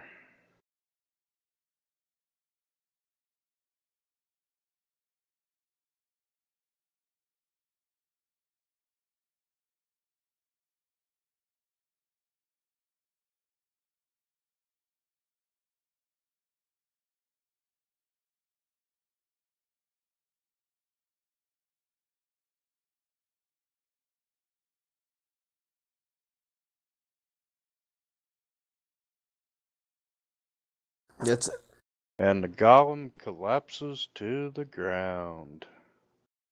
Awesome. 5 foot. No, I can take my movie actions yet. Hey, oh, hang on. Yeah, you can just move. But can he move through there with the? I guess he could go 1, 2, 3, 4. Okay, that should be fine. Yeah, he'd have to go around, but Only to protect you. It looks like you can go around though legally.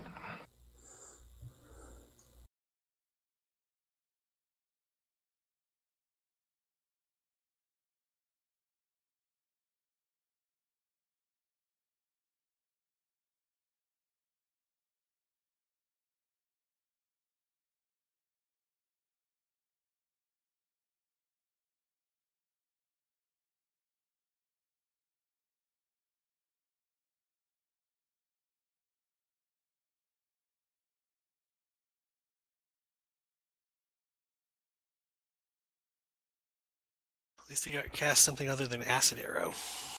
Yeah,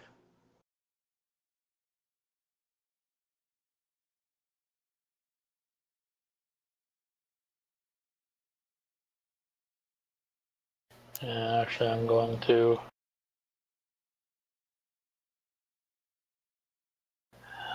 quick draw my shield and toss it at this thing. Wow, that actually hit.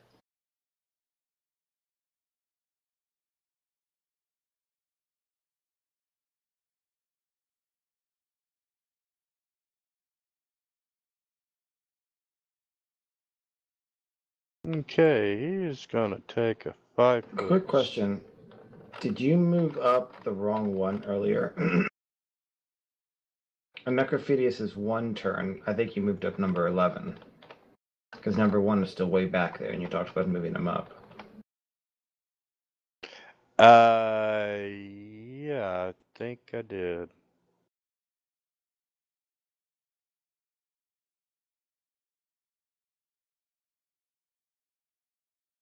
So let's negate all the damage that he just took.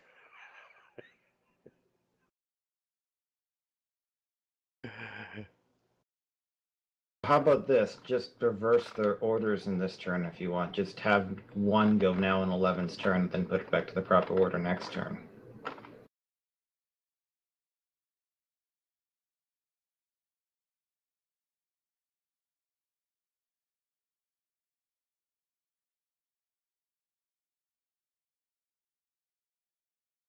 Okay, so are these actually undead, or are they more constructs?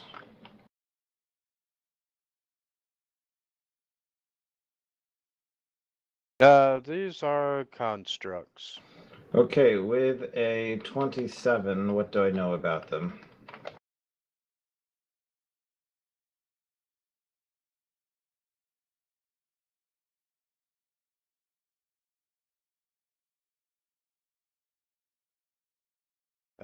You know.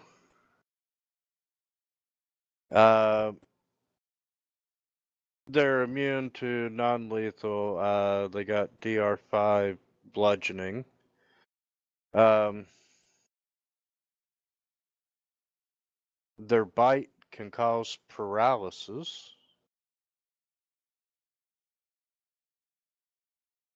And they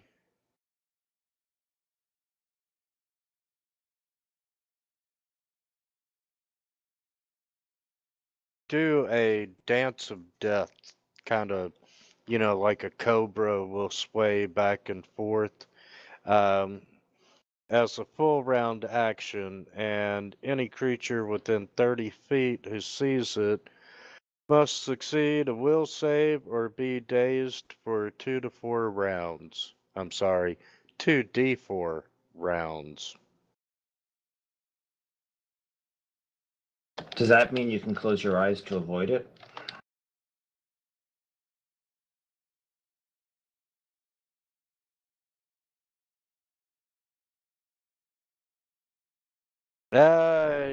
I'd be willing to let you roll for it. I mean, What do you mean, presumably roll you'd for have it? to be expecting it. No, I mean like literally, if you just say, I shut my eyes and fight blinded in effect against them, can you avoid the Dance of Death? Yes, you can. And how powerful am I in my knowledge of these? Like, are they more of a threat from their melee and physical stuff, or are they more of a threat with like the paralysis and Dance of Death stuff?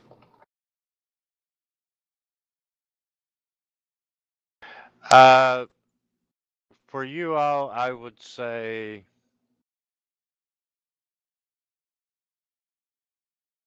the paralysis. If you got a good will save, I wouldn't worry too much about the Dance of Death. Their actual physical damage is minuscule compared to what you've been taking. Okay, I'm going to shout, everyone but Uber, close your eyes, trust me. I'm going to move up to there. That does trigger an attack of opportunity.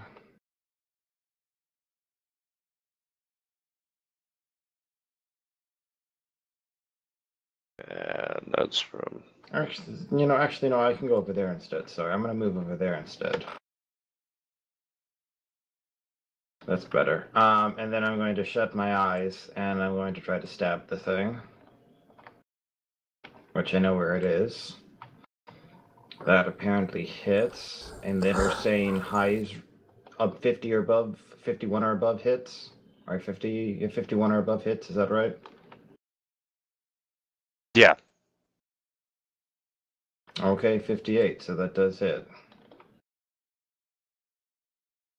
In fact, here, I can even just apply the blinded effect to myself.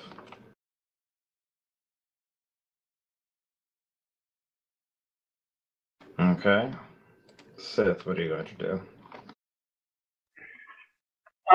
Let's see here. Well, I'm going to have to move. Let me select a guy 40 feet away. Do arrows affect this? Yes. With their DR5 bludgeoning. So, The what? they have DR5 bludgeoning, so non-bludgeoning damage is going to be reduced slightly. So no, they don't. They get damage reduction from an arrow. Yes. But, I mean, I Okay. just hit for 12 with my rapier without song, and I still did 7, so if your bow can't hit above, like, 5 average, though, yes, you're going to have a problem. Well, that just leaves bombs. And tough to throw a bomb while blind. But Life is rough. You could just, like, literally try to see if we can handle it on our own, and then if we're having trouble, then open your eyes and try, but we do want to conserve resources when we can.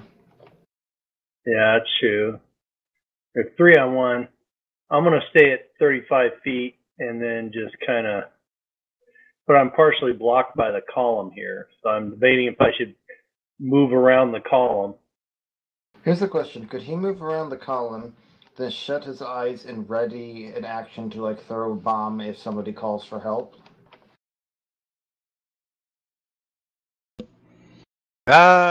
Yeah, he could.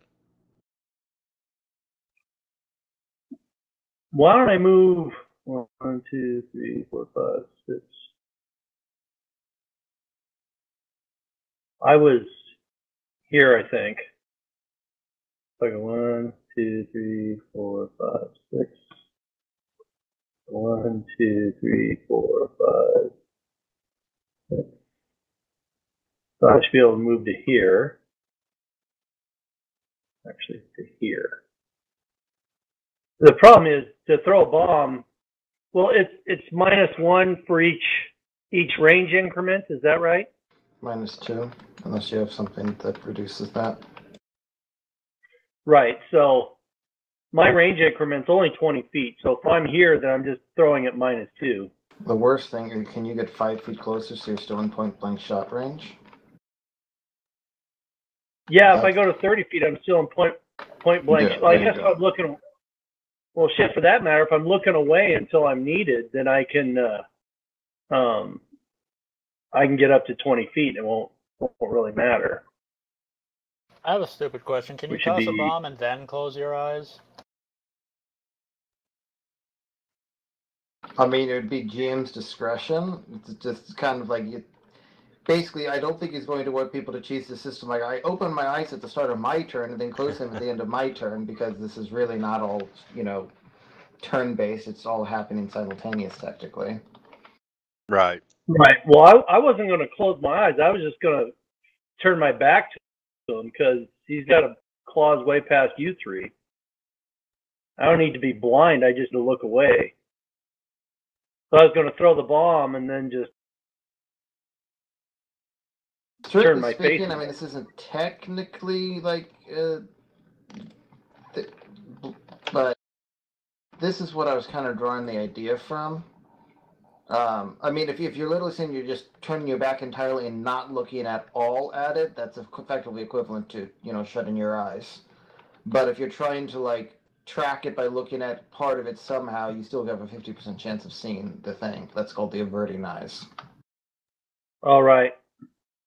So basically you can have a 20% chance to miss on attacks while trying to avert your gaze from stuff, and you have a 50% chance of avoiding them making the gaze attack.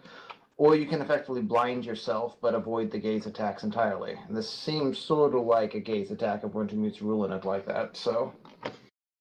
Yes.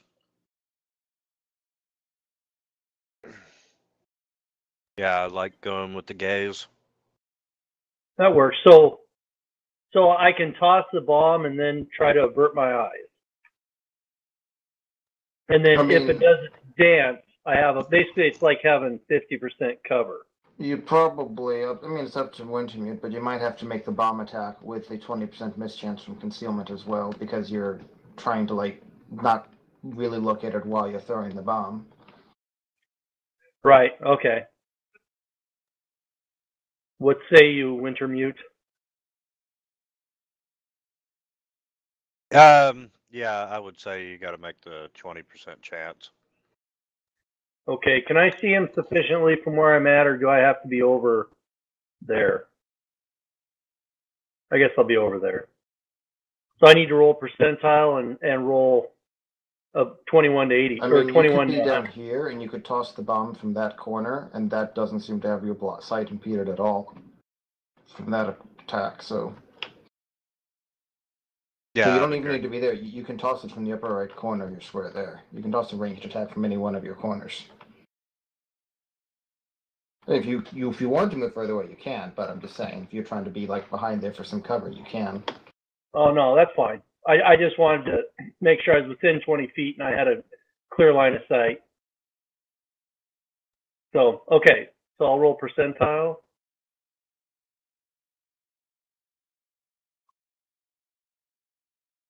$41. So it works. Yep. Right? Yep. And then if you hit. if I hit, yeah. So let's see here. Scroll down. I do. I'm going to assume it's acid works on this bad boy. Yep. And it puts that on there. And then basically there's just a 50-50 chance that I see him if he does his dance. Correct. Okay. We'll go with that. Good job, everybody. And I marked off my ball.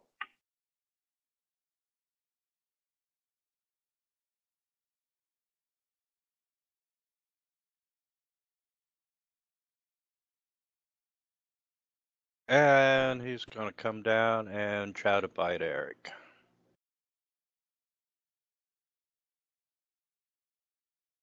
Wait, what? An 11 hits me?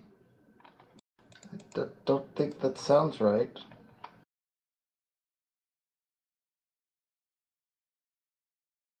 Uh, I mean, if I'm blind and flat-footed, and that means I have an 8 AC instead of 22 of 18, but how does an 11 hit me? Oh, wait, no, blind, I guess, gives me another -2, doesn't it? But that still would put me at 16 AC. And 16 is... Yeah, bite's a touch attack, right? No? Oh. That might be the problem. Like, a bite is like a tiger or trying to maul you or something. It's a normal attack. Oh. I still have my modifier on. Okay, I'm like, Jesus.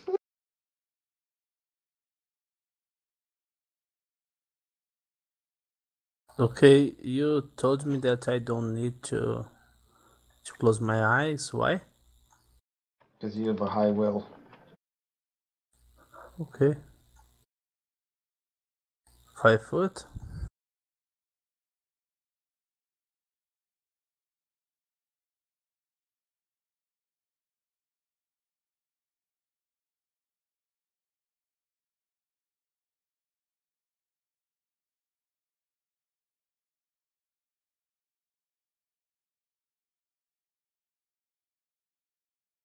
Can't you only use your sacred weapons for like 7 rounds per day?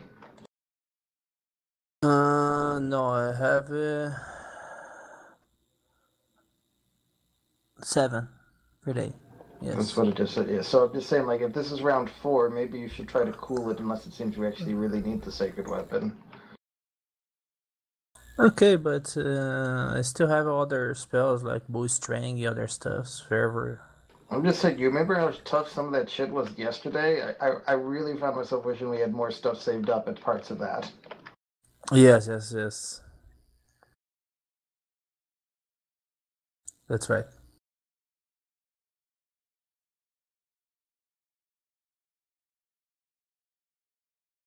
And fucking.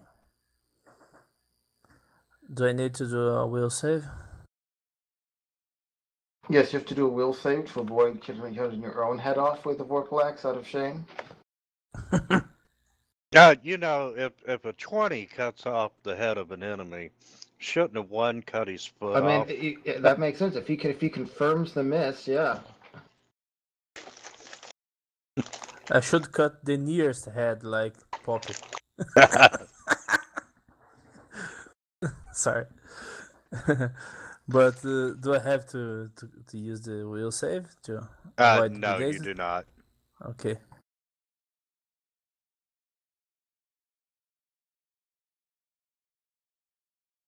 Alright, well, I'm going to try to move out of range of these two guys.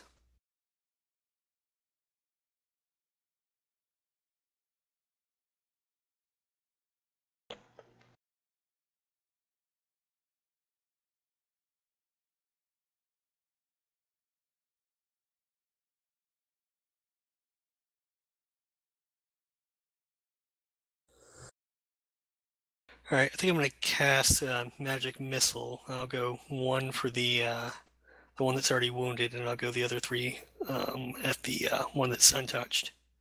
Okay.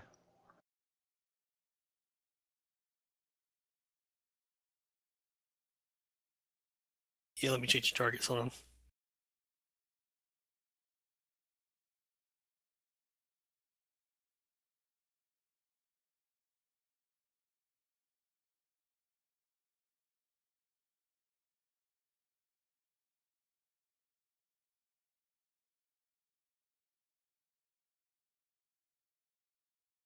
Alright, simple enough.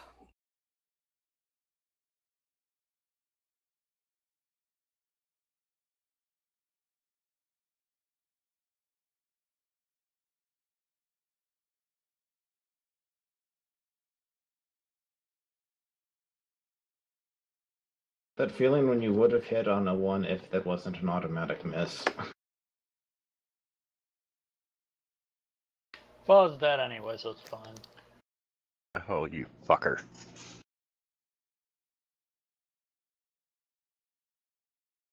If you take a Vorpal 20 in a Beholder, what the fuck you gonna cut? Cut its eye out. Into a... Okay, given the fact that the thing bit out at me, right?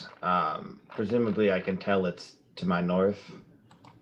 Yes, you would have been aware of the attack. Okay, so I'm gonna strike out in his general direction.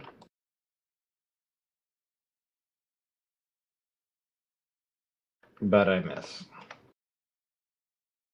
At least the crit didn't confirm. That would have been disappointing. I'm going to take a 5-foot step to get in range, and then I'm just going to toss the bomb. I'm not going to avert my eyes and all that other weirdness. And I'll miss. It kind of blows a little bit. You remember when you ran out of bombs previously? I still got 6 left. How many more encounters? We're literally still at the entrance to this thing. It's probably going to have a lot of encounters in here. I'm just really say, please conserve resources. Okay.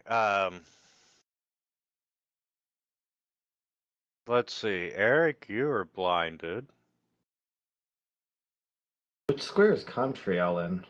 He's kind of splitting the difference between 2 right now. Yeah, I didn't realize that. Hold on.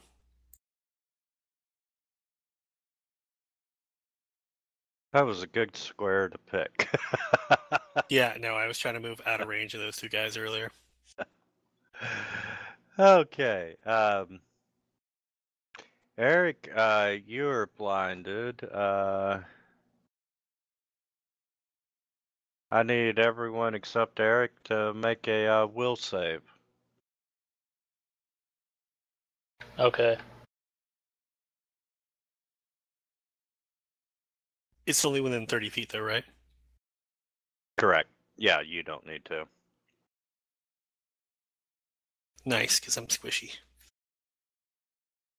Do I need to do? Will save.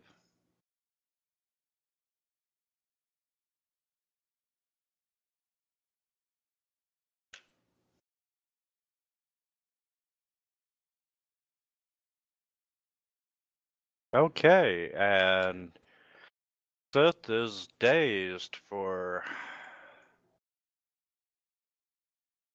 11 to 4s tonight.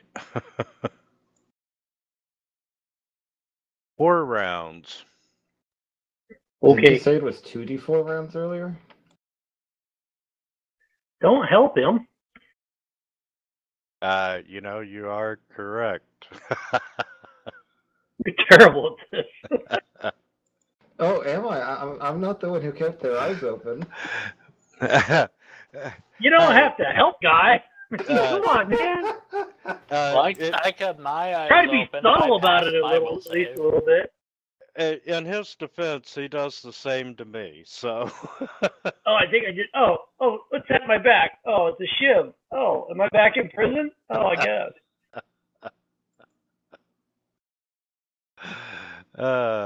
Okay, yeah, he All right, whatever.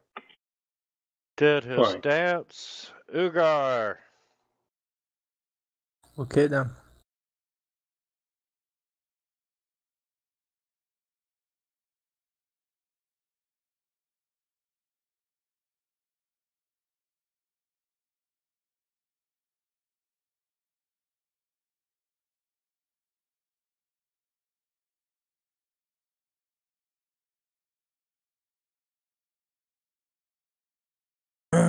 No.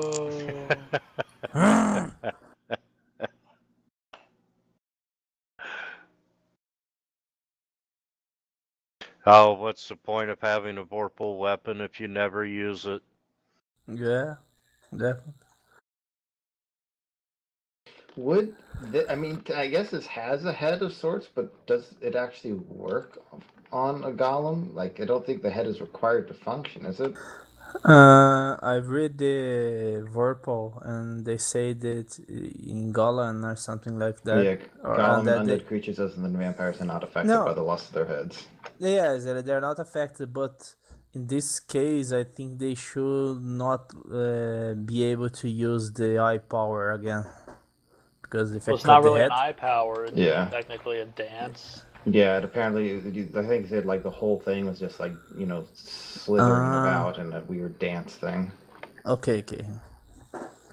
It's like a snake. It's not staring at you. It's like, ooh, I'm hypnotizing you. Fucking gay shit. You know what its theme song is? Hips Don't Lie.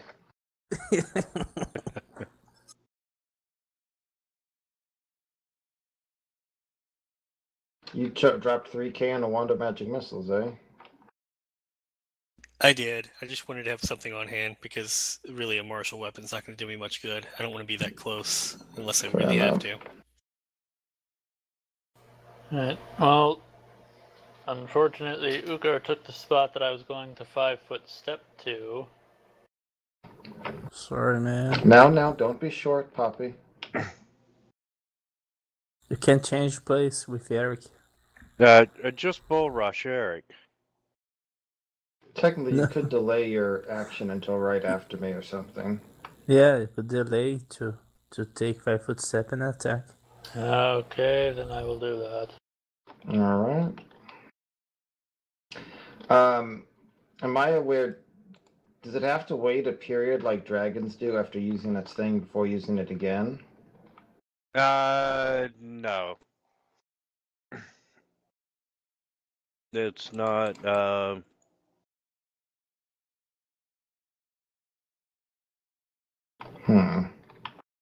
Am I able to like open my eyes for half a second to try to take a peek at it and see how it's looking overall?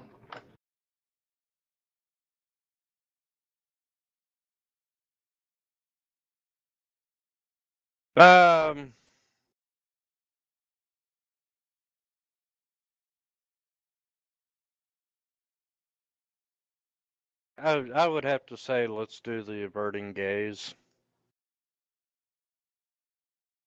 Okay, well, since I'd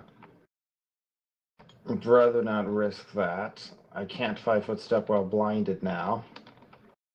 I can't really see where to move while blinded. I don't think you can 5-foot step while blinded, right? I don't think you can. Can you withdraw while blinded? Actually, it does. Let's see.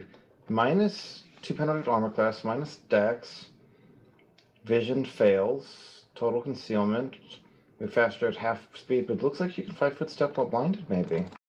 I think you can. If you remember well, you have to make a test of acrobacy or something like that to move blind.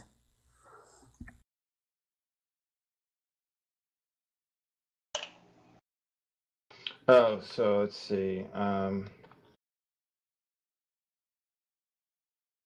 You can only take a 5-foot step if your movement isn't hampered by difficult terrain or darkness. So I would imagine this is effectively like hampering from darkness, right? Why would darkness matter if you're blind? That's my point, is that being blind is equivalent to it. Right.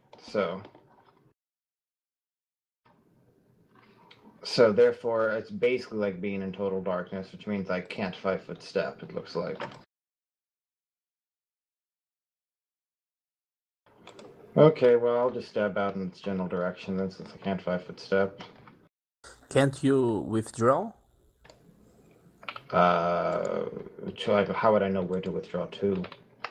I can. I think if you make a acrobacy check, you can move your action to withdraw back. You know your friends are back. Can hear Pop screaming, "Get out of my way!" What do you think, Wintermute? Would I be allowed to do that? Yeah, I'll allow you to do it. Okay, let's see. because if you don't leave the space, the ready action that pop let Wasn't ready, it was delaying. Yeah, delayed. Okay, it was delayed. Okay. Sure, I'll go ahead and withdraw roughly to there and probably bump into Sith along the way and not try to knock him over if I can. Okay. All right, now I'm gonna Like 5 Weeble foot Wobble. step forward.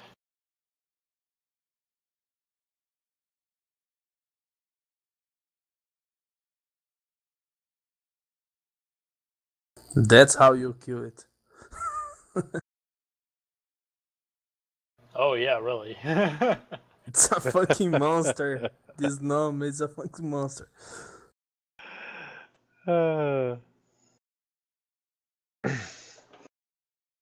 Okay, congratulations. You have killed it. I'm going to stand there for the next 42 seconds and just keep like poking Sith as he's too dazed to respond. I'm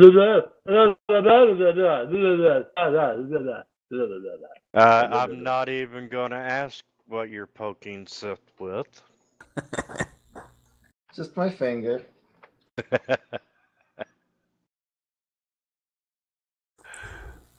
Roll a heal check. Okay. Sith is finally not dazed. Oh, by the way, is that 16 damage? That's from yesterday, isn't it? If we were going to sleep, actual sleep, can we assume that I would have spent some of my last spells to heal Poppy yesterday? Yeah. Okay. Me too. You're already, everyone else is at full health anyway, so that's what, it only No, matters no, for Poppy. I will also have used. Yeah, either of last. us would have healed Poppy to full if once we were out of the Drain Lances. Yeah, that's all we're saying. Yeah. Okay.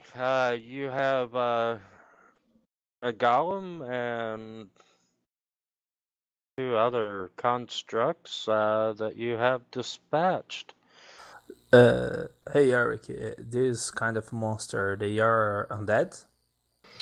They look like it, but no, they're animated constructs, but it takes kind of a demented person to animate a bunch of bones like that, and they're generally pretty evil creators. Because I prayed for some protections from evil and some blessings from our gods that can make me hide from undead too, and hide you guys. One in help versus these things, and they talked about Gugs, and Gugs are these demon-ish looking things, so they're not actually outsiders, but the point is they're not undead at all. So, okay. If there's Gugs and there's in these golems, then your undead stuff isn't gonna help. Okay. If you think that it is gonna help, let me know. Well, let's see what we find. You know, if things go south, we might be on the run from a bunch of ghouls, so... Yeah.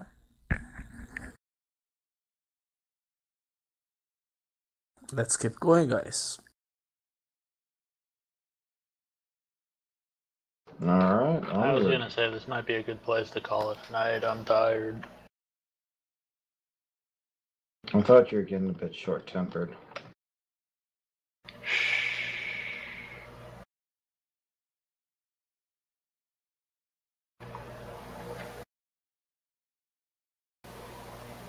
Well, that sounds reasonable to me, at least.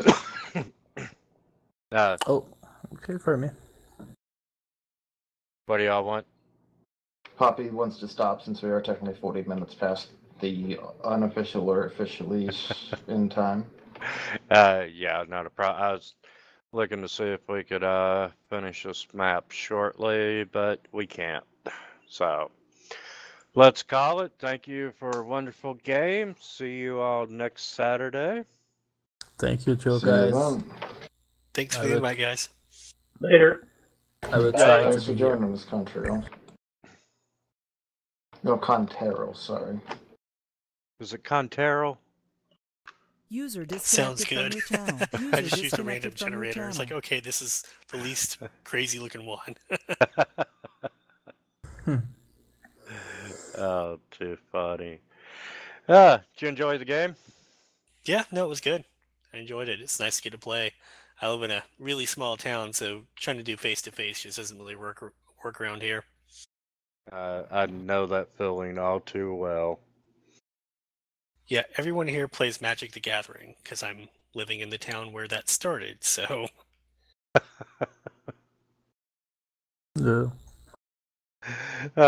I posted a Facebook meme about Britney Spears creating Magic the Gathering while on an overseas flight with her family to get rid of the boredom.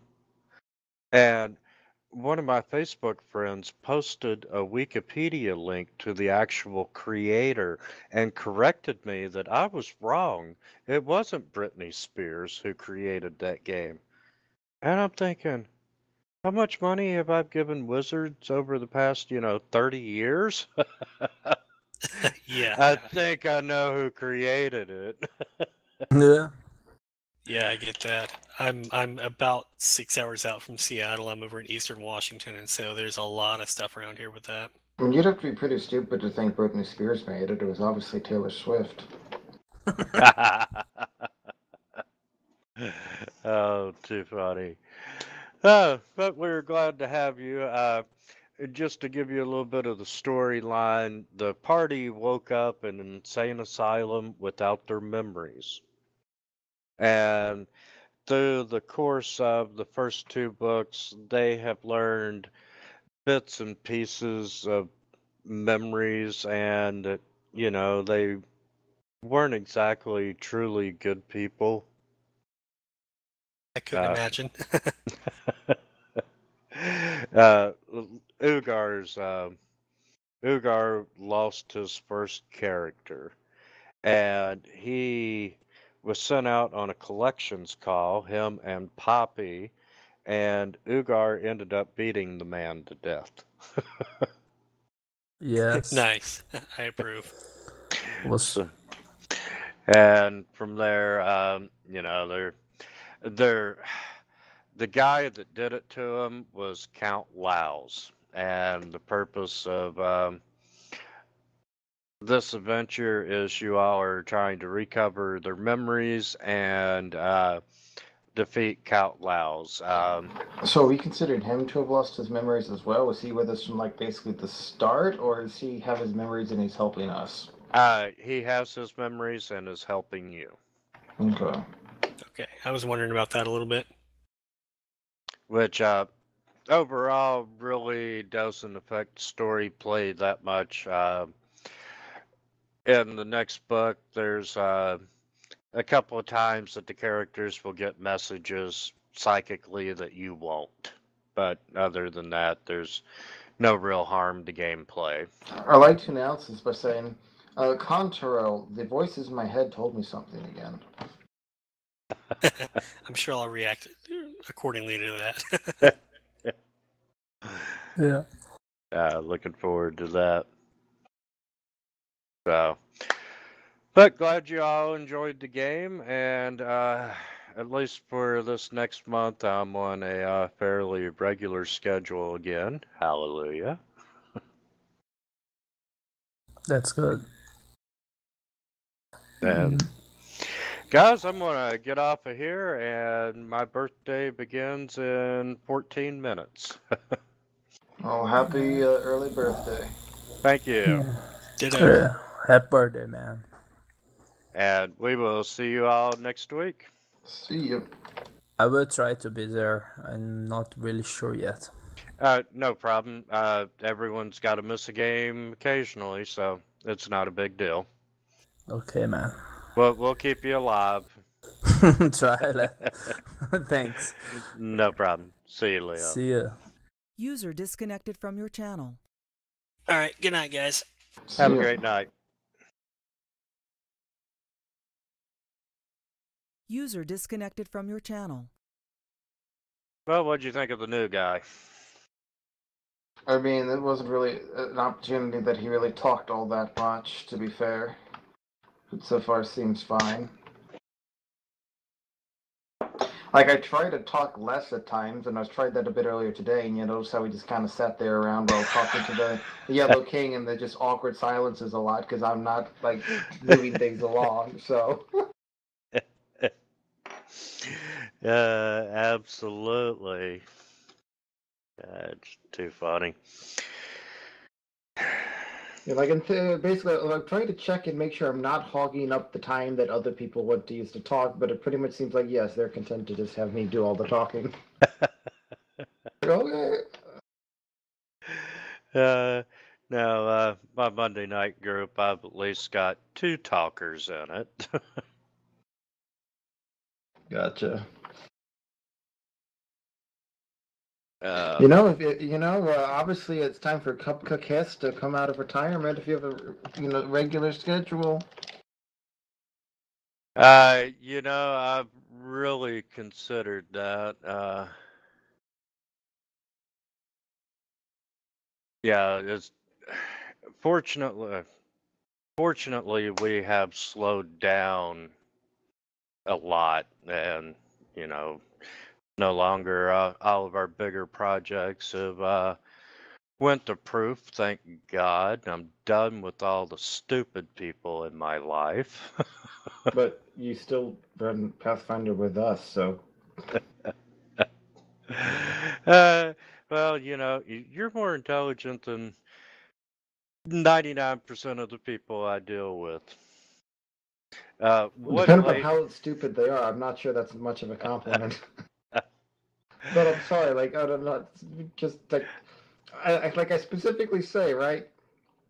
Because on a meta level, I remember going against, and I assumed it was the same creature, because the same portrait was identical, and the dance and all that sounded similar. In a group where we were level 3, and we fought like them in a different campaign, my first campaign ever. So I asked which is more of a threat, right? The dancing and the paralyzation are the physical attacks, and you're that at this point, the physical attacks really aren't a problem. And the alchemist is like, hey, let's start using bombs we don't need to use, and I'll keep my eyes open when I don't need to, and I'll get dazed for 7 rounds. Well, if you remember at Iris Hill, all those plants that I threw at you, it just wore the resources out. Yeah, and I'm thinking back to that, right? It's like, yeah, remember how we wanted bombs later on and you were out because you just chucked them away on every single encounter? It's like, if it's not needed, conserve the bombs. It's better to just go Nova at the end of the day when it seems to really matter, right? Chuck the bombs like crazy then. Hell, I mean, at level 8, at level 8, if he picks up precise bombs, he'll be able to chuck 3 bombs around with haste if he wishes to. You can empty your bomb reserves in a really big fucking hurry, if necessary. Yes, you can. And damn it, I'm going to kill some people since we're in the Dreamlands and no one has to roll up new characters. So I'm sorry, once I realized that Ooze, though, had 10 fast healing and DR 10 period, I said, okay, we're gonna kick things into higher gear here. So, let's haste and do all that kind of stuff. But seriously, what is the point of that haunt that there's no way the party? I mean, I don't know. Maybe in book 6 or something, we get the ability to get everyone in the Dreamlands to resolve a haunt that seems completely irrelevant at that point. But honestly, it was irrelevant. However, what you saw does foreshadow events in this module. The night hags and the ghouls and stuff. Right. Gotcha. And not to give anything away that you're not going to find out in the next game session or so, but you even get to travel. The Mad Poet is in a prison on the moon. Like the real moon. The real moon. What year is it supposed to be? In real world time, then. I